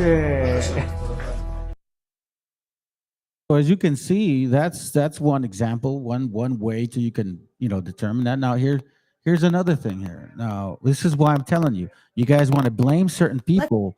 Stop.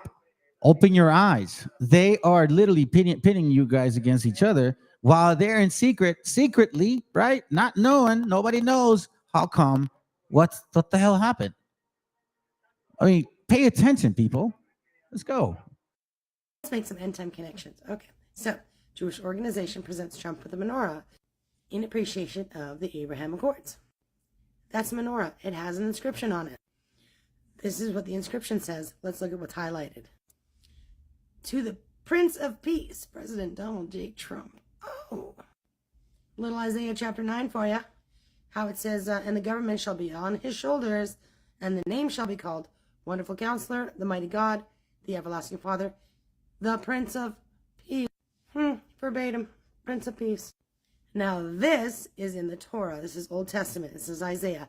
So this references Jesus, but remember that the Jews don't believe that Jesus was their Messiah. So the Messiah that they're looking for would be their Prince of Peace. Connection number 2, Israel Heritage Foundation awards Trump the Crown of Jerusalem. Oh, what's that, you say? Why, it's this crown right here with an inscription on it, of course. But what this means is that, according to the rabbi, because of this, if he would give everything up here and go to Jerusalem, he would be elected prime minister. Prime minister is like a president. What's the prime minister do? Oh, he rules over the area. What's that? Oh, it's a replica Ark of the Covenant. Where was this before it went back to Jerusalem? Oh, it was housed at Mar-a-Lago for 9 months. Now, remember that Abrahamic Accord that Donald J. Trump ushered in, and it was signed but announced by the... That's it. That's it. The Abrahamic Accord. So you think these people would have ever voted Democratic? Matter of fact, I'm not sure. All I'm saying, I think, me just assuming it's my opinion, I don't know, but I think that even Kamala Harris or Kamala voted Republican, and her husband as well, because he's a Jew. You think they're not going to vote for their best? Everybody in America, in this country, votes for their best interest, not for the interest of others, for their interest. It's a sad day. Like I said before, I think what occurred by this decision with moving forward with this type of spirit is like, it's like like losing your virginity for the first time. Like, you know, losing your virginity for the first time. You can never go back. You guys opened something. You triggered something because automatically things started occurring. Sanctions, China. Now a lot of things are starting to move super fast now, fam. Fast, and I mean fast. Something occurred. Something occurred after this. Something, man. Let's continue. By the way, on September 11th. Don't get me started on that date. But signed on September 15th, 2020. It's a peace covenant between Israel and other nations. What's the Bible say about a peace treaty? Well, it says that in regards to the Antichrist, he shall confirm the covenant with many. To confirm something is to reaffirm. Let's look it up. Hebrew's strong concordance for the word used is to strengthen or to make stronger. So reaffirming a covenant that was already created by DJT. Remember that the Jews don't believe in the New Testament, so anything that we know of that will happen, they don't know. They're waiting for their Messiah. This is from a Jewish website, the things that they're specifically looking for in a Messiah. They believe he will be a man. He'll be a descendant of King David. What video did I do? Yesterday or the day before on who they believe Trump descends from King David through Robert the Bruce. Now, although the records in Jerusalem were reportedly destroyed at the destruction of the Second Temple in 70 AD, that does not mean that that's what the Jews are following their belief. There could be records because somebody stitched something together, some genealogists, so if they believe it, I know Mormons believe that they can go all the way back to Adam, so if they believe it, if the Jews believe it, then it must be so, right? And remember, that doesn't mean it's his biological lineage because it doesn't take affairs into account. So they're looking for someone who descends from King David. That's a fact. It's somebody who will gain sovereignty over the land, and then somebody who will gather the Jews from all four corners of the earth and restore them to the full observance of Torah. And last but not least, bring peace to the world. Now, when Donald was president last time, there were no wars. It looks like he's bringing peace to the Middle East by reconfirming this. Once he gets back in, that'll be a clincher, won't it? But this right here should tell you they believe he's the Prince of Peace. Yeah, you could take it for a grain of salt or whatever, but so the reason I'm giving you guys this angle is because if you think about what occurred to, look, you got the Jewish, a big ass one, community in secret proclaiming Trump, whether they're Democratic or Republican, it didn't matter. This is what they attend to. They listen to their so-called rabbis. Don't think they don't, right? You have that concept. You know who's running the show. But then, I don't know, man. If you guys reflect and look back, are you not paying attention to what's been going on with society? You guys don't know what's going on. I mean, for example, if you know, and you've been listening, that people on the left side or Democrats are leaning more towards anti-immigration. Do you think they're not also leaning more towards anti-LGBTQ? Like, for example, these white Democrats, right, that sympathize with LGBTQ, but don't want LGBTQ in their life. Like, I know several people. One of them is my mom. She's a Democrat, supposedly. She's a Christian, whatnot. She doesn't believe in the LGBTQ shit. So what do you guys do? You over-sexualize TV, the P. Diddy situation, LGBTQ left and right. Then, a lot of these Democrats follow basketball, and then you see the shit that goes on in basketball. Now, I'm not a basketball player. I never liked basketball, but I do see talent when talent is there. And if you say there was no, they were just being semi or super racist to this girl. Now, am I right? I don't know. But guess what? White people are watching. White people were watching. Democrats and Republicans were watching. So you think when they see a show, and I'm going to call it, of blackness, black, because that's what it seemed like they were pushing Democrats. This is what you get. This is why they didn't vote. You got the Jewish people for their interest, and you got white folks seeing that, yeah, I appreciate it, but there's too much. Too much. Because all you saw on the TV when they were doing events with Democrats was rap music. Like State Salon, whatever her name is, the fucking broad is always talking about getting laid and blowing penises and shit. How the hell do you take them to the Democratic event? You know what's going on with P. Diddy, Democrats, right? But no, you want to go and invite Beyonce. Come on, man. You guys don't think people watch TV and go know what's going on? Consciously, subconsciously thinking, I don't know. Well, guess what? They also watch basketball, and they saw how you guys were treating one of theirs and making comments saying that now the white, I don't know. You guys listen in. Check it. You can see this was going on.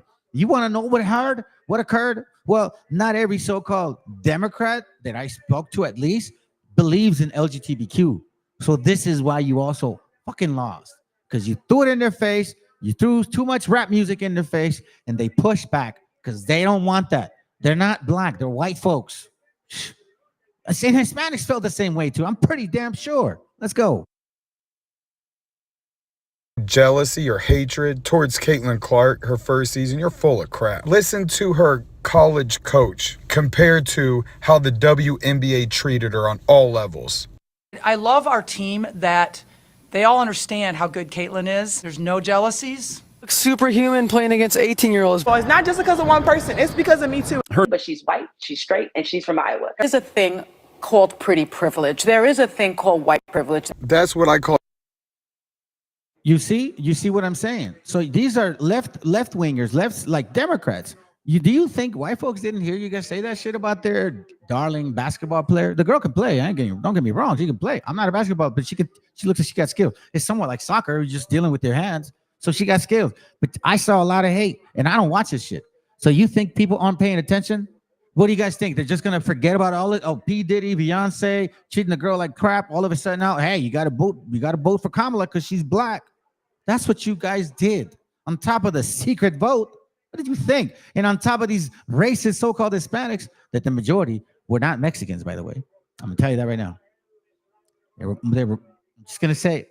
Mostly Cubans, mostly Puerto Ricans, and mostly Central and South Americans. And yes, you did have your good portion of Mexican Americans, but we're talking about second, third, or fourth generation. And if you have one in the first one, bro, you shouldn't have had that kid. You should have actually let him land in your hand. Called jealousy and hatred. That they understand that, you know, when her light shines, it shines on all of us. It shines. The WNBA too stupid to figure that out. This is the commissioner of the WNBA. Caitlin, Angel too, Angel Reese. When you're asking about Caitlin a lot, you bring up other rookies as well. Credit Caitlin for that because of the type of teammate she is. Ridiculous fans. People are so disrespectful and so unknowledgeable and so stupid. And Clark was shoved to the ground.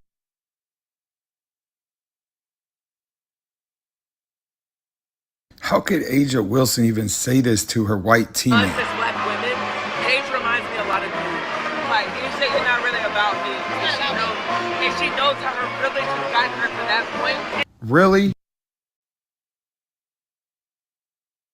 See what I mean? So this black girl over here, Being great at sports has nothing to do with skin color. It has to deal with hard work, sacrifice, and practice. Asia Wilson, why don't you tell us what that private school life's like? you guys went to the ballot box without thinking that the white man and the white woman still do care about their kids. And they're like, fuck, do I really want to have too much of this rap music in my face? That's what you Democrats were doing, smashing rap music in people's faces. What did you expect? What goes around comes around, man. Yeah, I don't think racism is here. Racism is all across the board. Black and white folks, brown folks, everybody just hate everybody. That's why the title of today's class is exactly this one. Evil American hate pride, bro. Evil pride, that's American hate.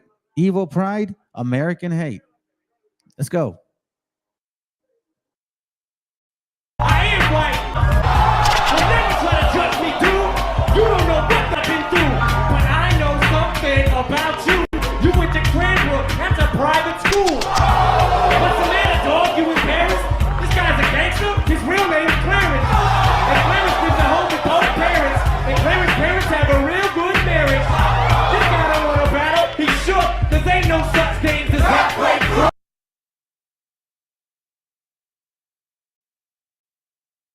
So as you can see, you know, you can't fake the funk. And this is why I laugh at you Christians, bro.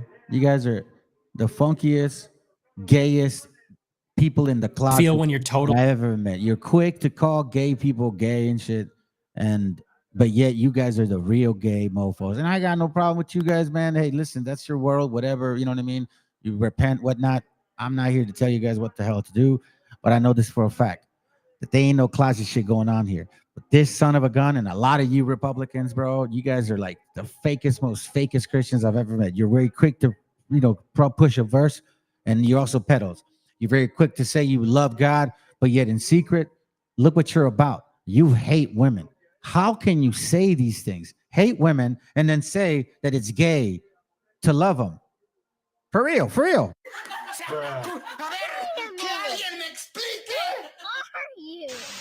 Gotcha, bitch.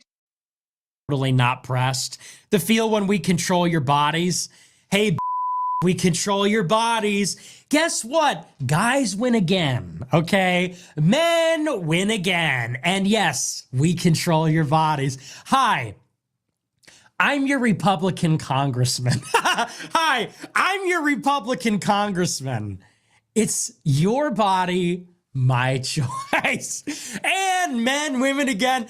Men win again. There will never, ever be a female president. Never. There will never be a female president, ever. It's over. Glass ceiling. Dude, it's a ceiling made of bricks. You will never break it. Your stupid face keeps hitting the brick ceiling.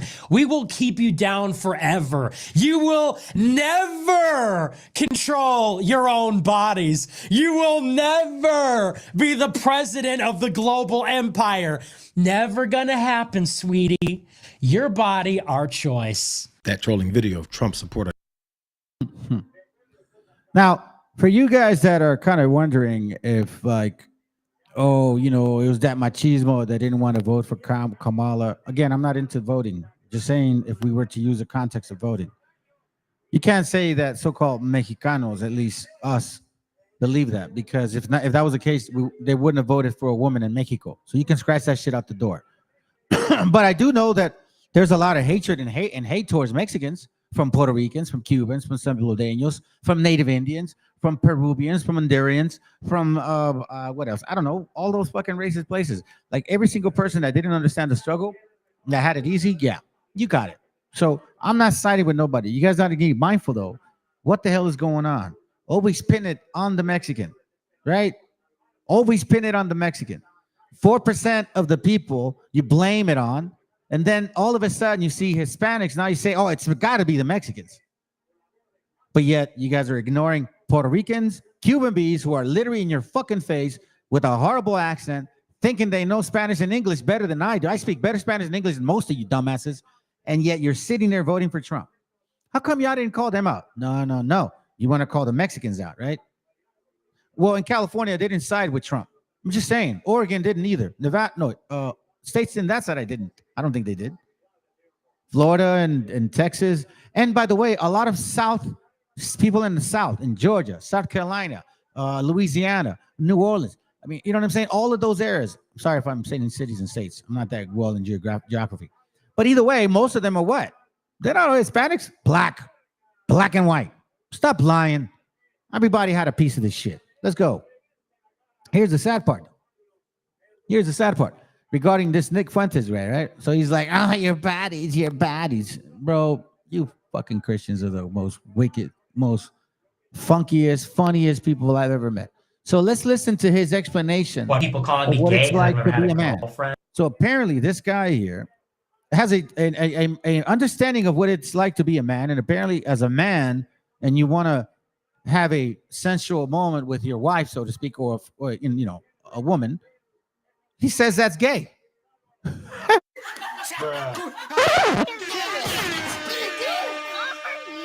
What people calling me gay because I've never had a girlfriend. I think if anything, it makes me less gay. If anything, it makes me not gay. As opposed to less gay. Not that there's any gay, but it makes me not gay. Well, because think about it this way. You know, a gay people do date girls all the time.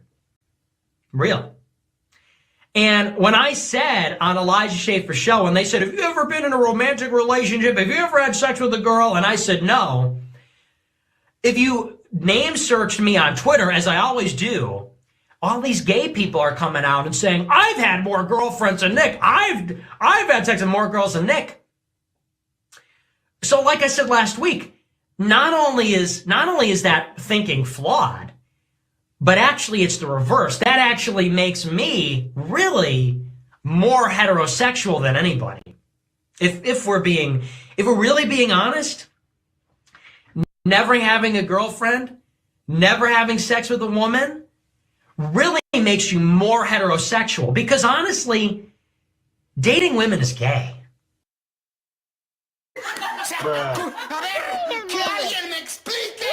Oh my God. This is too much, man. Copyright disclaimer. This concept does not belong to Bible. My bad. I had to do that. Hold on. Let me give you another. This is a good one. Fuck that puto. Fuck that puto. Here, I'll give you that one.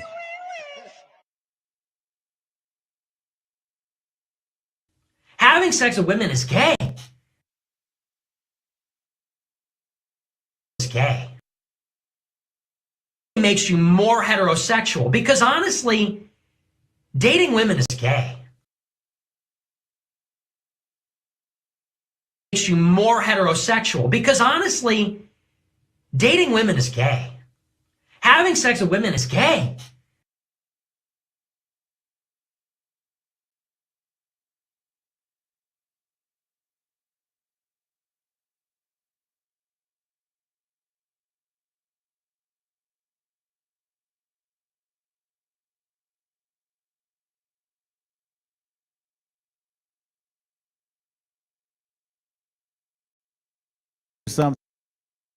Something else, dude. What? You see what I mean? You see the confusion? On one side, you got just, I don't know what. On the other side, you got this, and look, check it out. Let me show you another dumbass right here. Check this out. There's another dumbass. We're almost done, family. Done. We're almost done. All right. I'm gonna try to fix this. My headset. I had other plans with scripture, but because I'm having a problem with it, I'll just move on from it. Listen to this dumbass. What? What are you even talking about? After Kamala Harris crushes Trump, I'm going to have a cocktail or two. But before I have that drink, I have a question. What's Tucker Carlson going to do next? Some MAGA people think he'll run for president in 2028, but there's this one small thing. I know I've said this before. You're such a dick. Well, that too, but I meant something else. Now, after getting fired by Fox for pushing the lies about the 2020 election, the 2020 presidential election was not fair. Culture before us has. But to see the Treasury Secretary, that dwarf, Janet Yellen, get up and say, you know, you can do your part to help the American economy by killing your child, that's no different than the Canaanites, actually. So if people who don't see that clearly, that's exactly what it is. Worshiping abortion, the killing of kids. You see where these Christians are going now? So now all of a sudden the laws matter. Anyways, listen, let me switch gears because we're almost done. Now, remember I told you guys who was involved in secret? Okay. This is a message to all you because they should have told you this a long time ago. They should have warned you where the economy was moving to, what was going on, and how you can make a difference for your own selves. But because America, white and black Americans and Hispanics too, and Asians and Arabs, I think for the most part, want to be told bullshit, they are going to swallow bullshit. So I'm going to give you some realistics. Get ready because shit hit the fan already. All right? The actual trade war has begun.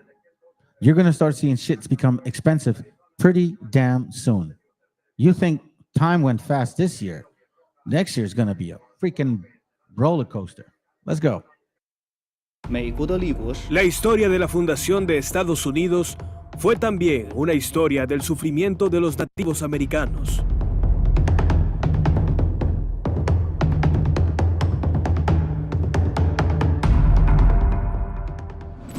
El maltrato a los indígenas fue un pecado original y la existencia de internados indios es la mayor evidencia. Históricamente, Estados Unidos cometió genocidio cultural, psicológico y físico contra los nativos americanos, que incluso hasta hoy siguen siendo una comunidad invisible y una minoría en desaparición.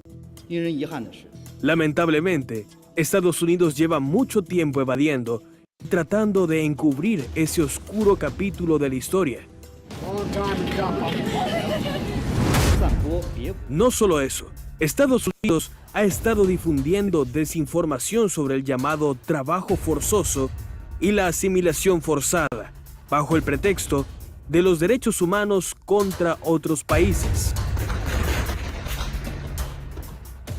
Estados Unidos se hace la vista gorda ante la crisis humanitaria sin precedentes en Gaza. But their bodies have decomposed because of the lack of electricity and fuel.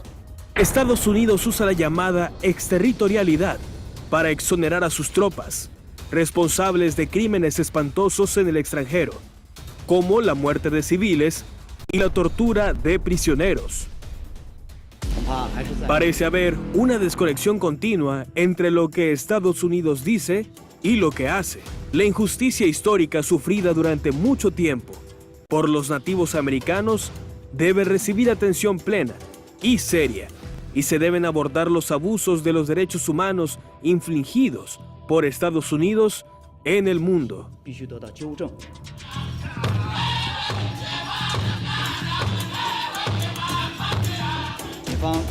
Estados Unidos necesita aprender lecciones de la historia, analizar detenidamente su historial y detener sus abusos contra los derechos humanos y su uso como pretexto para interferir en los asuntos internos de otros países.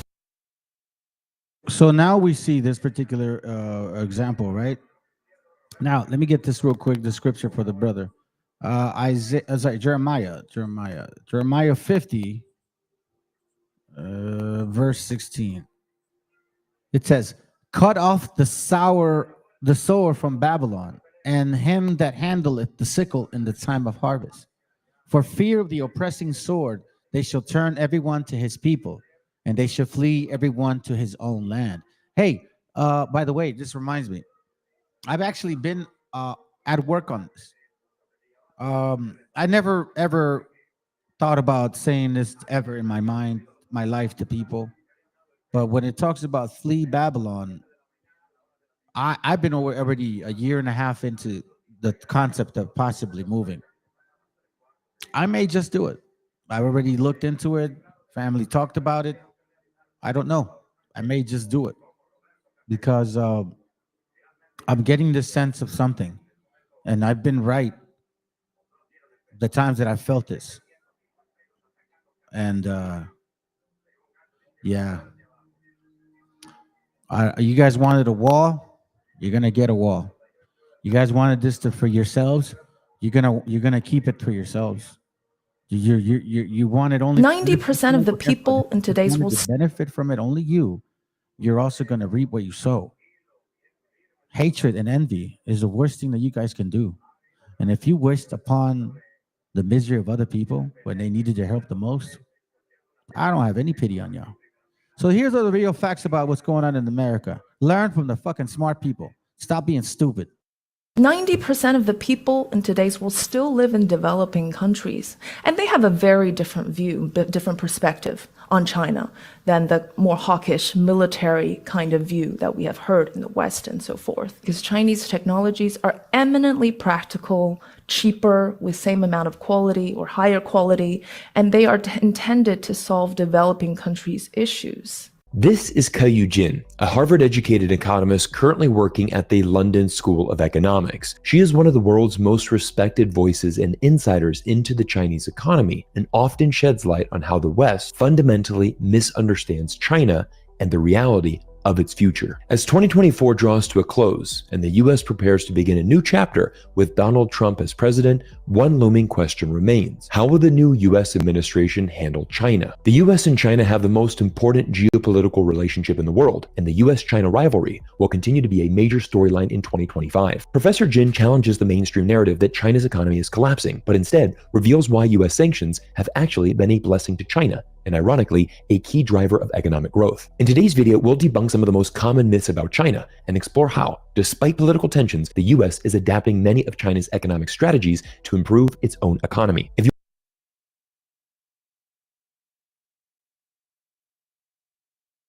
Now, you guys know that in this channel, we learn some shit here, okay? So pay attention to what was just said. The Harvard professor is saying that the outlook on China was completely misguided because of the propaganda, right? Now, when he talks about the relationship of China, I need you to be mindful of who has a relationship with China. Because even if, or I should say this, because of the strategic position that China has put themselves in, and because of the currency of the dollar, where it's going, you're going to find out today that what Donald Trump and Kamala and all of them were saying, they're just a pacifier. They did not want to tell you the truth. The 99-cent stores are gone. Walmart is next. All the cheap stores that you guys used to be used to, that's it. It's overdone with. I've done classes on this point before. I know that's hard, the hard pill to swallow, but 99-cent shit is over. You'll never live that life ever again. You had your run, that's it. Other countries have been getting ready for the turn. The shit ended in 1970. You're going to reap what you've sowed, people. And there's going to be a time where I'm going to be at the door waiting for you guys, every single one of you that did what you did, because you will be begging to leave. I guarantee it. And I don't say shit like that.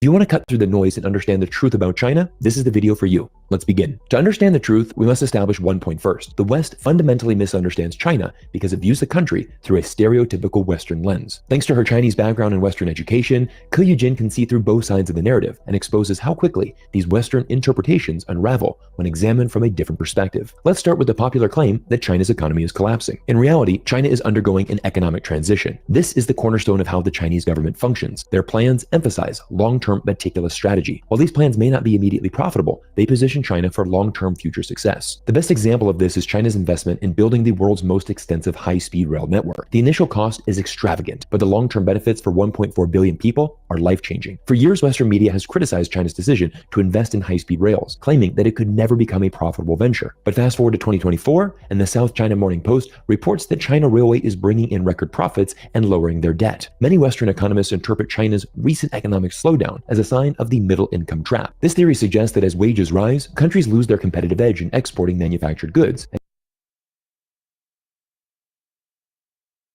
As economy drives, competition gets a little bit more hectic and difficult, especially when now you're competing with production and actual gross labor. Okay? So it's not as cheap as it used to be, especially when they're outworking you and outproducing you and you want to compete with them. Let's continue.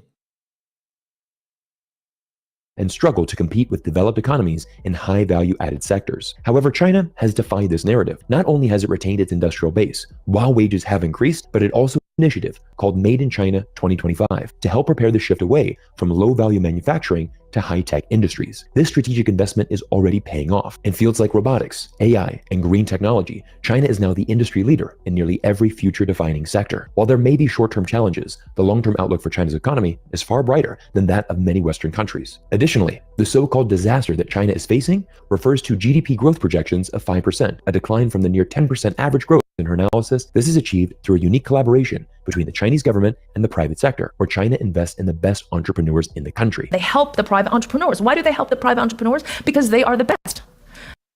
You see, and this is what I find interesting. The entrepreneurs, the private ones, like for example, I'm one of them. They invest in those people, not the big banks, not the big corporations. They invest in the little guy, the brighter ones, the ones that have ideas, that want to move forward and create things. This is why things have been changing. The outlook on the way you guys look at the world is completely through the white American lens. Now, I have the privilege of reading Spanish too and having a relationship with people in Mexico, because that allows me to see the actual logistics that goes on between exporting and importing. When you're talking about dealing with nations and currencies, and now with the upper hand that China has, you're going to find out today what they did and how they strategically put themselves in a position. Why? And this is going to give you an answer as to why you heard a lot of this ruckus. China, China, China, China. Mexico, Mexico, Mexico, Mexico. Drugs, drugs, drugs, drugs. They did everything possible to make you assume that you had enemies. But the real enemy were the people that are making decisions in this country. Not the little people, the big wigs. And you fucking drank the Kool-Aid. They want to help the best, not the worst or the most politically connected, because by helping the good entrepreneurs, you're creating an entire ecosystem of success. This is a unique model and something most people don't know about China's government, but it's why China has risen so fast to dominate so many new areas of tech. China's Get that concept? Now, let me show you this right here. So who owns who? Who owns who? I'll give you an example. The people that own your debt, like for example, we owe debt to somebody, right? You guys all have credit cards, I'm assuming. You guys own a car at one point or another. So then you owe somebody debt, right? So if you owe somebody money, that means you got to pay them, correct? Listen in. You guys are, well, hopefully you brothers and sisters that have been watching for some time, you understand exactly where I'm coming from. Let's go. China owns 800 billion of U.S. debt, which they do. Then, of course, the United States, as the borrower, has to pay interest, which means that you and I and everybody else gets to pay taxes every year that go to Washington, where they don't fund our roads or schools or hospitals. It's money that the United States government collects and sends to Beijing to pay interest on the debt. And the Chinese use to develop the Red Army. Do you understand? All of this has to happen beneath the surface. Because if Americans understood what I just said, they would realize that beneath all the reality is the opposite. See? The reality is the opposite. That is really the case. The reality is the opposite. I don't know why you guys don't want to, come to the conclusion. That's the reality. So let's continue with this concept here. Now, I want to tell you something for you guys that don't know how this is occurring. You know, me and my classes, family, I give you guys documentation and I give you guys some historical understanding, or at least some history regarding as to what I'm talking about. There is this thing called Society for Worldwide Interbank Financial Telecom. So SWIFT, in case you guys don't know, is a Society for Worldwide Interbank Financial Telecommunications, is a member-owned cooperative providing secure messaging for international transfers of money between participating banks. So it's like when you wire some money, you send it with instructions. This is kind of like the way it works. But they're a system within the relationship. This is a system that central banks use in order to send money back and forth to countries as well, by the way, okay? So I want you to be mindful of this. Now, this SWIFT account basically is controlled by certain people. And through this SWIFT account is how people can also be sanctioned, by the way, because it's true, right? Now, in case you don't know a little bit about this particular service, it started back in 1973. I don't want to get too much into it, but look into it yourselves. You'll see. SWIFT Bank, however, I find it so interesting. They got headquarters in Belgium, Australia, Austria, Brazil, China, France, Germany, Ghana, Hong Kong, India, Indonesia, whatever. You see the story. But they don't have any in America. I wonder why. I always wonder why. Unless there is, and they just can't tell us, because technically there are some areas that can't be told. But again, I digress. Now, this Swiss bank or SWIFT account works in conjunction with BIS. BIS, however, BIS did something extremely stupid. BIS withdrew from Project McBride after BRICS lauded its potential aid to de-dollarization. So, in a nutshell, BIS is Bank of International Settlements, right? Utilize technology developed by Hyperledger Foundation. It's another tool they use to transfer monies back and forth. They monitor it, right? Bank and International Settlements. In a sense, they monitor, advise on how things should be done. The SWIFT account allows the money to be transferred and given instructions. So they both work in conjunction. Now, this Bank of International Settlements saw that this account, this particular platform that they had created was going to benefit BRICS, which is a country or countries that are fighting against the dollar, creating its own currency. So they were creating this system here called McBridge that would allow other countries to transfer monies through central banks without being sanctioned. Well, once BSI found out, right, they were told not to do it by America. Now, they're going to say that it's not true. They're independent, but that's bullshit. We already know who does what. They let this McBride go. Well, guess who's in charge of now the McBride? You guessed it, China.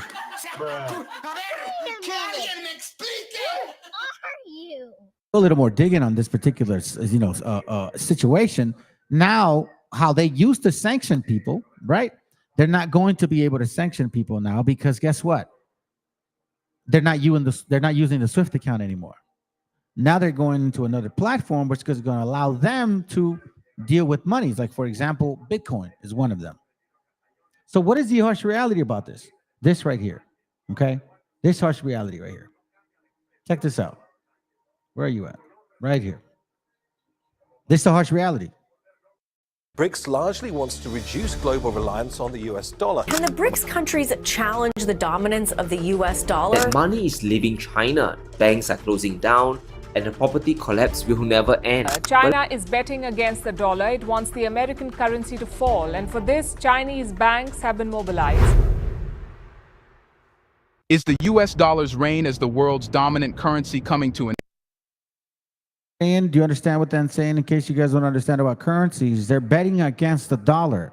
The BRICS is betting 100 million against the dollar, meaning that they're going to go put their gross GPD against the dollar. And if you have a combination of countries, which now, because the SWIFT account won't be used anymore by China, they'll be using other avenues to transfer back and forth money. Now America can't sanction China or any other country dealing with China. For example, I'll give you an example. Let's say that we're part of the SWIFT account, US, me, and I don't know, the brother TNDO64, or I'll be revealed. And they tell me, listen, I'm going to sanction all will be revealed. You can't do any dealings with him. And I'm like, well, you know, I kind of like to. And in secret, I do. So then because I have the SWIFT account, he has a SWIFT account, the bank has a SWIFT account. If they find out, they can sanction me. And now they freeze my account. They freeze my monies. It's what they did to Venezuela. Now, because of that, a lot of countries are forced now to bend the hand and do as you're told. Well, when you create a system that you're not forced to be sanctioned anymore, now if you tell me don't deal with him, fuck you. You can't tell me what to do because I'm still going to get my money's worth.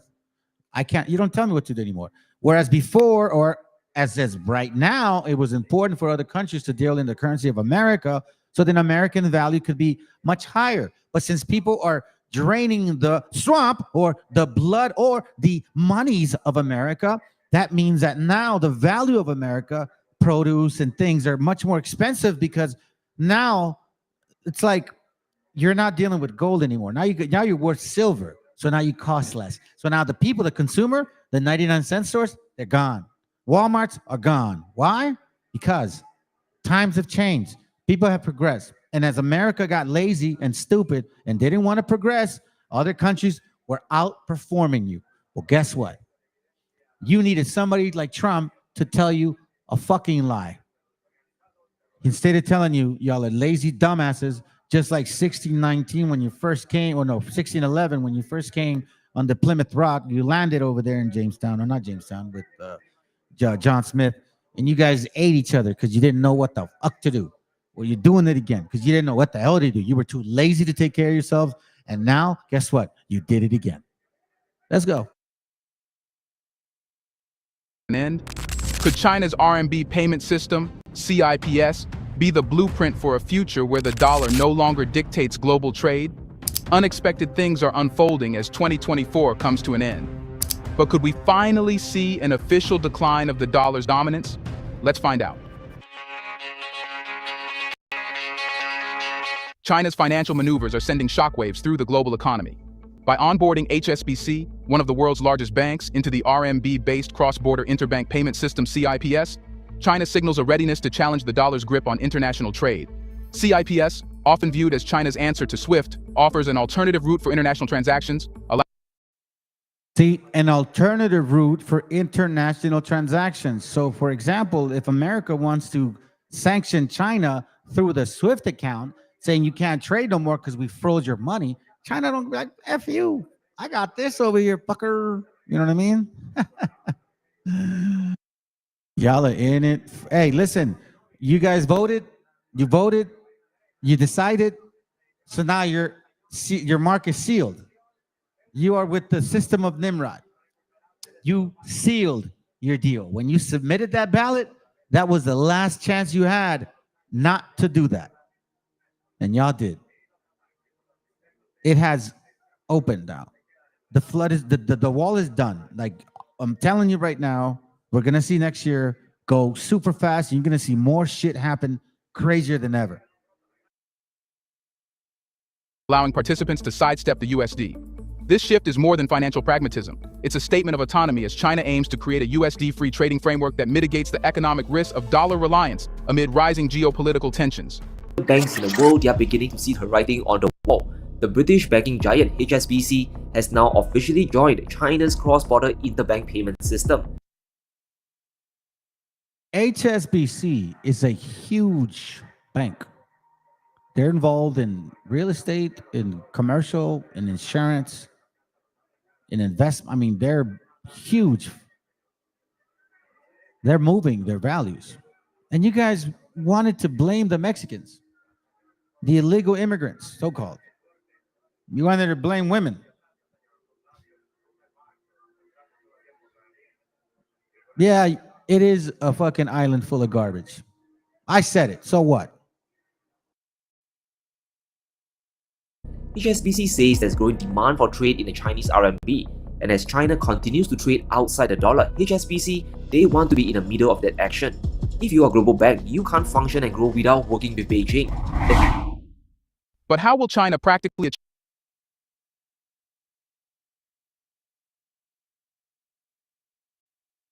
achieve its financial ambitions for the RMB? China's economic strength is not a mere consequence of its vast population or geography. Well, let me move on to the next one. Let me show you. We're almost done. I'm literally almost done. Let's see this real quick. For the two nations Now themselves, let's but look for at the this entire video, world. so you can get an idea of what to expect. And I already told you, brothers that watch this channel, man, I try to give you guys a warning. You know, I try to give you guys a heads up. So start preparing, start preparing, start preparing. I'm telling you, family, start preparing, start preparing. I'm telling you, please, please. Prior to the whole election, and I was like, come on, God, come on. I'm sure they got some good spirit. I know they may want, avoid all these things, but please, if they roll this route, man, they're gonna hurt a lot of families. They're gonna hurt a lot of people. They're gonna hurt themselves. No, not yet. As far as I know, the president said no, but that ain't the final say. I'm still eerie about her. I'm still don't know. I'm still sitting behind watching her moves. I'm paying close attention. Sometimes you just sit back and watch and read, and eventually they'll give you a sign. All right, but that's a good question, bro. Let's go. You might think only the US imposes sanctions on foreign companies and countries. Think again. China just hit 9 US defense firms with property freezes. The tables have turned. China slaps a property freeze on 9 companies linked to the U.S. military over weapons sales to Taiwan. The Chinese Foreign Ministry said the freeze on the properties of the firms in China will take effect Wednesday. It also said organizations and individuals within the country are prohibited from engaging in transactions with these 9 firms. The sanctions are imposed on 9 U.S. defense firms in response to recent arms sales to Taiwan. The announcement, made by the Chinese Foreign Ministry, has blown up tensions between the two global superpowers and raised serious questions about the future of China-U.S. relations. According to the ministry's statement, the sanctioned firms include Sierra Nevada Corporation, Stick Rudder Enterprises, LLC, Cubic Corporation, S3 Aero Defense, T-Com Limited Partnership, Textor, Planate Management Group, ACT1 Federal, and Exovera. These companies will now face the freezing of their properties within China and a complete prohibition on transactions and cooperation with Chinese organizations and individuals. The ministry stated, China has decided to take countermeasures against the following U.S. military-industrial enterprises and their senior executives. The sanctions come as a direct response to the United States' recent announcement of plans to sell arms to Taiwan, a self-governing island that China considers an inseparable part of its territory. I'm telling you, whatever you guys did, you really changed the winds of change, they say. The winds of change, man. Anyways, family, this is why you have this too. This is why there's war on drugs and they're blaming Mexicans and they're blaming Chinese people. Because why? Members of Congress are calling the influence.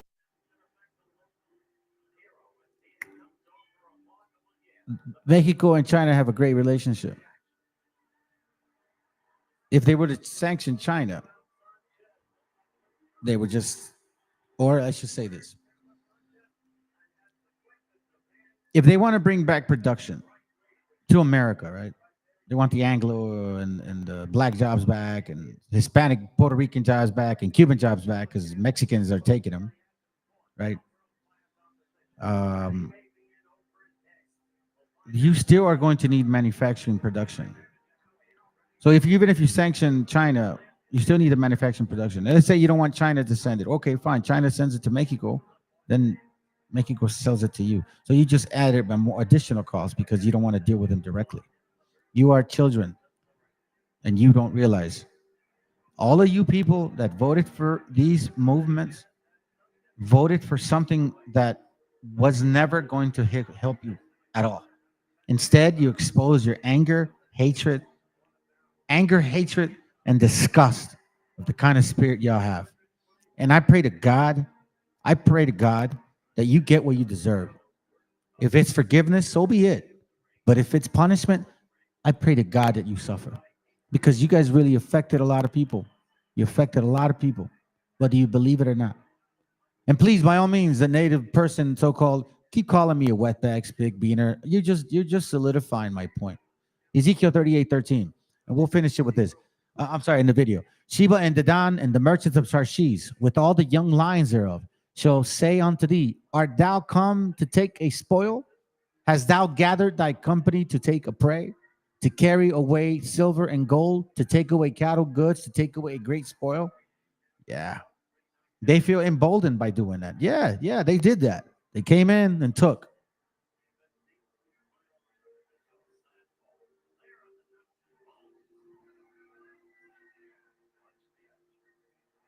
So I would be careful, family. Look, I'm already looking at land in Mexico. These guys want the wall. They're going to have the wall. They're going to keep the wall. And you know what's going to happen? They're going to want people to keep outside. Fine, let them stay inside. I don't want my spirit to be around these people anymore, man. I'm telling you, man, I got so disappointed. I told my wife, honey, let's get out of here. Let's get out of here. We got business here and all that stuff. You know, we can make it work. Either way, we'll save some money, but we're done. Why would you want to be around people that don't want you? Everybody around me, it's like, bro, y'all hate us. Why should we give you our love and care and presence, our compassion, our children? I have great kids. And they're believing the Most High, and they're not hoes or fornicating children. Nah, not at all. So if there's any Christian out there that supposedly says that all Mexicans are this and that, y'all don't even realize that.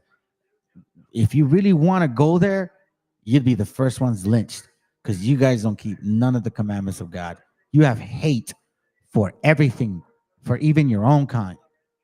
That's how sad you guys are. But let's continue. We're done. Members of Congress are calling the influx of Chinese fentanyl an act of asymmetric war against the United States. The Drug Enforcement Agency estimates 90% of fentanyl comes from Chinese companies that not only operate legally inside of China, but are also subsidized and paid for by the Chinese Communist Party. Should I say more? I don't need to. Look at that. China, Mexico. It's a sad shit. But anyways, a few more minutes and we're done. China sends precursor chemicals, which are then processed and manufactured into synthetic opioids by Mexican drug cartels that then smuggle them into the United States. Fentanyl precursor chemicals are made in China. It is not at all an area of dispute that China provides the fentanyl that comes into the United States. Yeah. On the other hand, China claims the fentanyl crisis is entirely an American domestic issue that's being blamed on them. China claims. And once again, with that logic, so if you are suffering from alcohol, okay? If you're suffering from alcohol, you should sue the liquor stores. Sue Albertsons, sue Vons, sue every single liquor store. Go to Costco, sue them. If you're an alcoholic, and say, I'm suing you because of your fault, I'm an alcoholic. Tell them that. That's seriously. Because they're blaming other people for their addictions. It's like you're blaming the prostitute for giving you fucking AIDS. You went to sleep with her, dumbass. Why would you sue her for giving you AIDS? Oh, but no, white people, they want to claim that shit.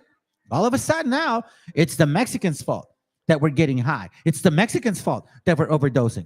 Yeah, evangelicals, all you Christians fell for the okie doke too. I don't get it. So blame everybody else for your own problems, right? But yet when people say, listen, guns are illegal in Mexico, and most of the guns down there are American. What the fuck? And you're like, wow, you're just uncivilized. You don't know how to manage guns. Well, you know what? Raza down there says, well, you're uncivilized, you stupid ass. You don't know how to manage drugs. Because apparently there's not many drug addicts down there. They're mostly here. So you see how logic of Christians make no sense? And show me Christians, hey, you right-wingers, where the hell does it say to celebrate Christmas in the Bible? Where? Prove to me. If you can show me that you're supposed to celebrate Christmas by using the Bible, then I guess it's fair for you to call out gay people. You want to use Romans 1? Okay, sounds good. Hey, Christians, please, where does it say to keep Christmas in December too? To use trees and then celebrate Christmas in December. Where does it say that in the Bible? Can't prove it. Why? Because y'all stupid. You don't even know anything of the book, but yeah, you go around pointing the finger as if you actually are this righteous individual. Y'all are sad cases, bro. But anyways, I digress. Sorry about that. Maybe I did talk too much shit today. I don't know. But good to have you guys here, bro. Let me see what you got. U.S. has no factories to make microchips. We sent that to China yesterday ago. That's why they ruled it. Yeah, true. Yeah, the tide is turning, brother. That's it. But they needed a pacifier. They needed somebody to make them feel good. Somebody that would not, remind them of the misery that's going to happen. Yeah, you depended a lot on other nationalities, other nations. You lived off cheap labor, cheap market, cheap manufacturing. Now that shit has come to bite you in the ass. And now, like typical fucking snowflakes, y'all can't handle what's coming. Evil pride leads to American motherfucking hate. Y'all have a good night. I appreciate you here. And by the way, you brothers and sisters that watch this channel, don't think this is a Christian channel. This is not what we do here. I bring facts and truth. Yes, I believe in the Most High. I do my best to keep the commandments of God, and I do my best to teach my family who they are according to the Bible. And in case you guys don't know, yes, I've proven it who we are according to the Bible with books, historical evidence, as well as biblical verses, going through everything, even outside of the curses, by the way, not just in Deuteronomy 28, through heritage, through clothing, through music, through diet, through folklore. I've proven left and right who we are. However, it's very clear that not all our gente is our gente. And just because somebody looks like you, that don't make them your people. And that's the sad shit. The good news is that we always knew that shit, Raza. So now you know what to do. Continue to push forward, take care of your families, plan ahead, and consider moving. Because guess what? Yeah, it's that time. Have a good night.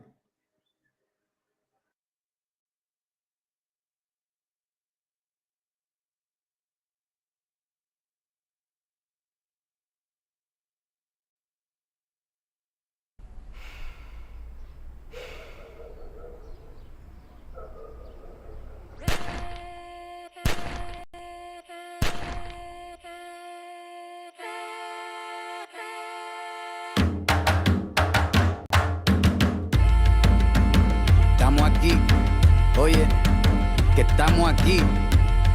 Mírame, estamos aquí. Desde hace rato, cuando ustedes llegaron, ya estaban las huellas de nuestros zapatos. Se robaron hasta la comida de gato y todavía se están lamiendo el plato. Bien encabronados con estos ingratos. Hoy le doy duro a los tambores hasta que me acusen de maltrato. Si no entiendes el dato, pues te tiro en cumbia, bossa nova, tango o vallenato. A los calaboy y bambú, bien frontú, con sangre caliente como Timbuktu. Estamos dentro del menú. Tupac se llama Tupac por Tupac Amaru del Perú. América no es solo USA, papá. Esto es desde Tierra del Fuego hasta Canadá. Hay que ser bien bruto, bien hueco. Es como decir que África es solo Marruecos. Estos canallas se les olvidó que el calendario que usan se lo inventaron los mayas con la Valdivia precolombina. Desde hace tiempo, este continente camina, pero ni con toda la marina pueden sacar de la vitrina la peste campesina. Esto va para el capataz de la empresa. El machete no es solo para cortar caña, también es para cortar cabeza. Aquí estamos, siempre estamos, no nos fuimos, no nos vamos. Aquí estamos pa' que te recuerde. Si quieres mi machete te muerde. Aquí estamos, siempre estamos, no nos fuimos, no nos vamos. Aquí estamos pa' que te recuerde. Si quieres mi machete te muerde. Si quieres mi machete te muerde. muerde. Si quieres mi machete, te muerde. Te muerde, te muerde. Los paramilitares, las guerrillas, los hijos del conflicto, las pandillas, las listas negras, los falsos positivos, los periodistas asesinados, los desaparecidos, los narcogobiernos, todos los que robaron, los que se manifiestan y los que se olvidaron, las persecuciones, los golpes de estado, el país en quiebra, los exiliados, el peso devaluado, el tráfico de droga, los carteles, las invasiones, los emigrantes sin papeles, 5 presidentes en 11 días, disparo a quemarropa por parte de la policía, más de 100 años de tortura, la nova trova cantando en plena dictadura, somos la sangre que sopla la presión atmosférica. Gambino, mi hermano, esto sí es América.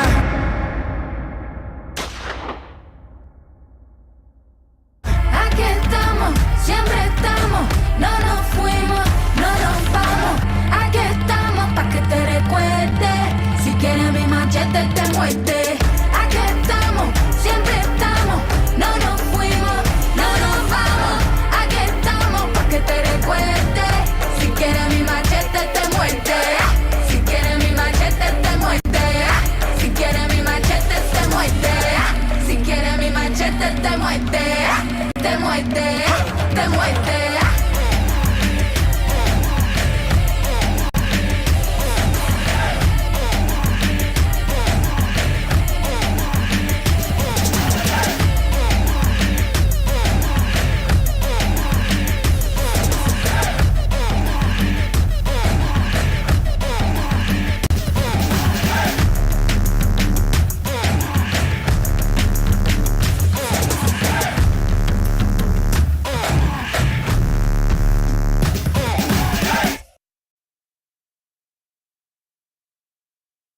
Chicanos killing Chicanos is what they want. Blacks and Chicanos killing each other is what they want. That's how they run this place. Once we get together, they don't run shit. Got a lot to learn about being Chicano. Yeah, Alcatraz, midget loco. Yeah. They never seen this coming, man. What up, Loom? What up, Oreo? 500 years of captivity. What else? Now they try to tell us how we supposed to be, how we supposed to act, how we supposed to rap. How I'm brown but my flow too black. Come on, y'all kidding me, right? Nike Air Flights fitted cock back fresh. Representando mexicanos on the map. No estoy jugando, got bars like I battle on smack. But hold on, I'ma bring it right back. My people indigenous. I'm not sure if you getting this. By the time I'm done, you gon' be feeling this. I come from the people, they call Mexica. I've been to the motherland, Chichen Itza. Seen the Mayan ruins, intellectual architects. Been in the cenote, seen ancient artifacts. Cali is Mexico, those are the facts. They raped women, gave elders heart attacks. It was a battle, our people were outgunned. Took life and cattle, we were outdone. However, 2 wars proudly we take to the grave. Those we call our Independence Day. It's time to stand up, educate our people. Stay on the ground, let them know that we equal. We see your plan, but your plan is see-through. You can't stop my people. Mexicano, I'm brown and proud. Mexicano, I'm brown and proud. Mexicano, I'm brown and proud. Mexicano, I'm holding it down. Yeah. Story with Mexicano. Gave birth to the word that we know as Chicanos. Aztec warrior, man, it's all in my blood. From the North State line, that's the heart of the love. Now Mexico City, that's a modern day name. Don't let the books confuse you to be a modern day slave. Gotta get your facts right and study the culture. Don't be like Cortez, he came like a vulture. Came to just steal and take away the land. He seen what we got and he was like, damn, who would've guessed it had to be a white man. Damn again, now we got stolen lands. They say go back to where the fuck you from. Man, this is my land, that's what you stole from us. I'm not Hispanic or Latino, I'm a Mexican. Man, fuck La Militia, you can have that bitch. It's time to stand up, educate our people. Stay on the ground, let them know that we equal. We see your plan, but your plan is see-through. You can't stop my people. Mexicano, I'm brown and proud. Mexicano, I'm brown and proud. Mexicano, I'm brown and proud. Mexicano, I'm holding it down.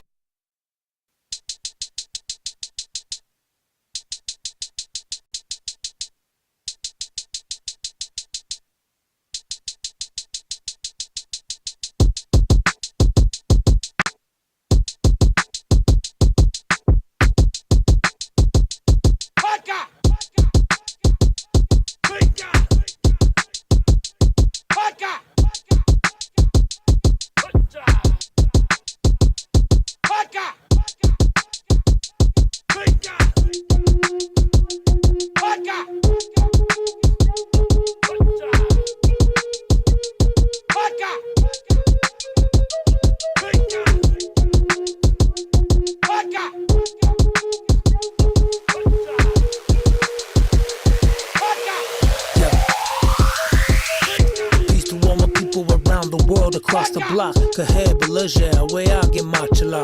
Who reporting live from the universe? It's the First Nations MC. You could do the search. Who been through the worst? Surviving genocide, fighting for a better life. They try to set aside the true history and keep us mystical. They say they founded this country on biblical principles. It's so cynical, but I'm an analyst. It's murderous. They refer to us as merciless. India savages. Now that's written in the Declaration of Independence. That's no kidding. Hey, open up your heart and let love lead the way. Light your path with the words that I speak today. Let the lessons flow, arrive and bless your soul. Systematic racism alive, intentional. Know better, do better, it's the motto. It's the good medicine, the hard pill to swallow. Know better, do better, it's the motto. It's the good medicine, the hard pill to swallow. His daily life was filled with ceremony, and every act had some significance. The Indians believed in the spiritual, the mysterious.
Viven muriendo de la envidia como los niños en Siria de la bomba que le manda el Pentágono. Y todo el día, mamá mía, keeping it mood, that's so real. Love was man, I never fear, never, no, no. La travesía de la vida más que misericordiosa y nuestra prosa siempre vaya a favor, no. Tú podrás por mierda traicionar a tu familia, matar tu brazo sangre si vos sabías, pero yo no. Familia, familia, es el que está a la mínimo. Familia, familia, comparte almas cristalinas.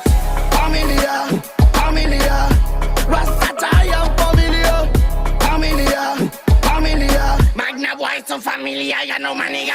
خواتي شو من حالي وشو من حالي هلي بالك ربي كبير وربي عالي واللي جاي يديني يوم وباغي سالي ربي يغفر لي ولا دراري خواتي شو من حالي وشو من حالي هلي بالك ربي كبير وربي عالي واللي جاي يديني يوم وباغي سالي ربي يغفر لي ولا دراري un sueño donde no había amor se perdía el color de una flor se marchaba lentamente con el sol en el horizonte pude hacer algo para calmar mi dolor y es por eso que le pongo flow viviendo alto siempre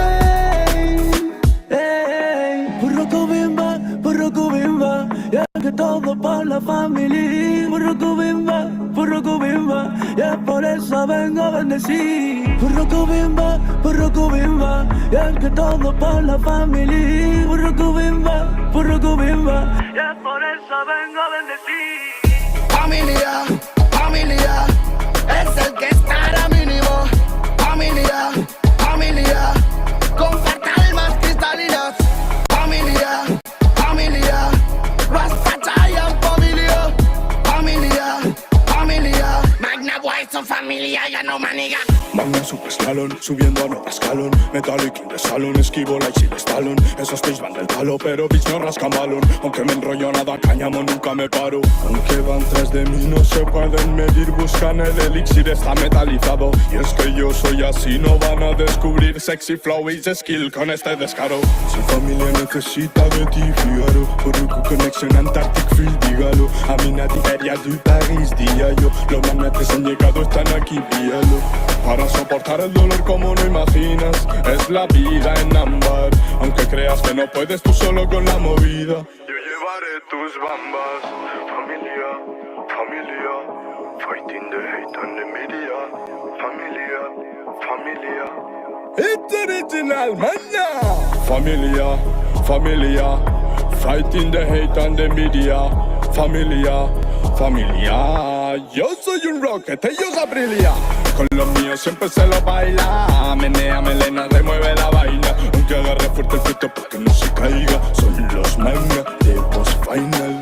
Con los míos siempre se lo baila. Menea, melena, remueve la vaina. Aunque agarre fuerte el pito para que no se caiga. Son los manga de Boss Final. Dispara millas sin mirar y sin mirar sin asimilar que es la puta herida de tu vida hurgo. Los manas de la chatarrilla hacen pa' pillar, piltrafillas, tres donos nos pilla y se va con la furgo. Te hará falta una pedicura y una cura si se apura, quizás llega la locura de mi turbo. Dale vueltas a la partícula, deja ya la mandíbula quieta que sola llega a Luxemburgo.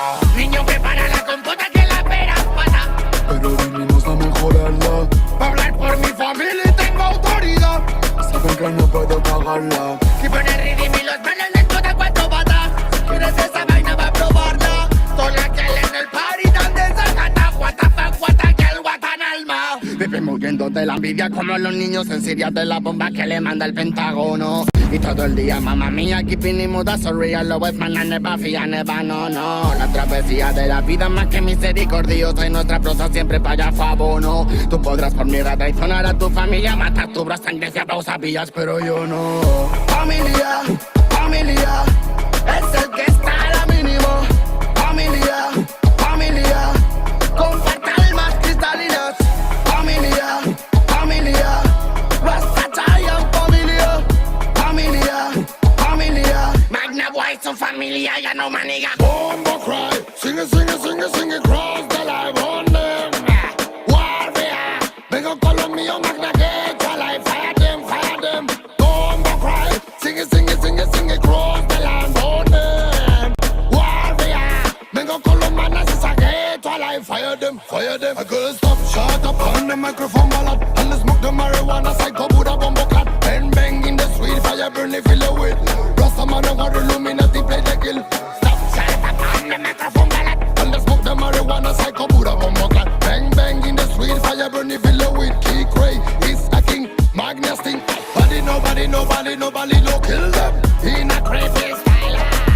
Chale no fire them. It's a Rasta ganja. Nobody no kill them. It's a crispy style. Tally the fire cream. It's a Rasta ganja. Familia, Rasta chai is familia. Key Cray is familia. Pure nego is familia. Siku, Key Magneto, familia. Familia, es el que está a la mínima. Familia, compactar más cristalinas. Familia, Rasta Zion familia, Magna Boy que te ablasta, manego.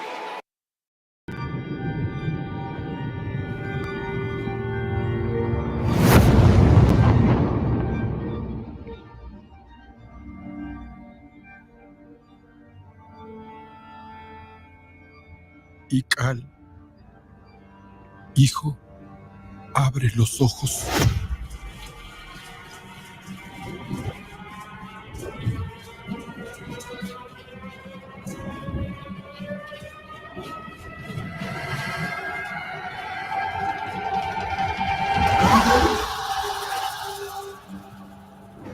Tu cuerpo se queda con nosotros, pero tu espíritu debe seguir.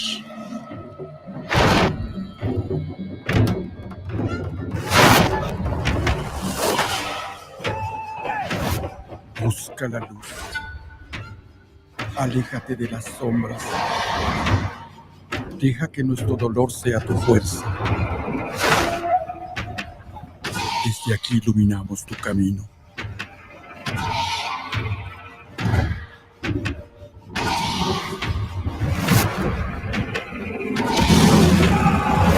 Lucha como nosotros ante esta pena tan grande. Yo soy tú. Tú eres yo.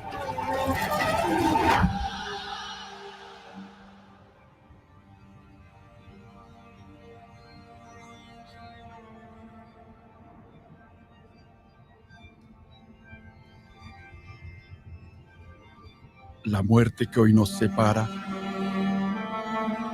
mañana volverá a unirnos. Eres libre, hijo.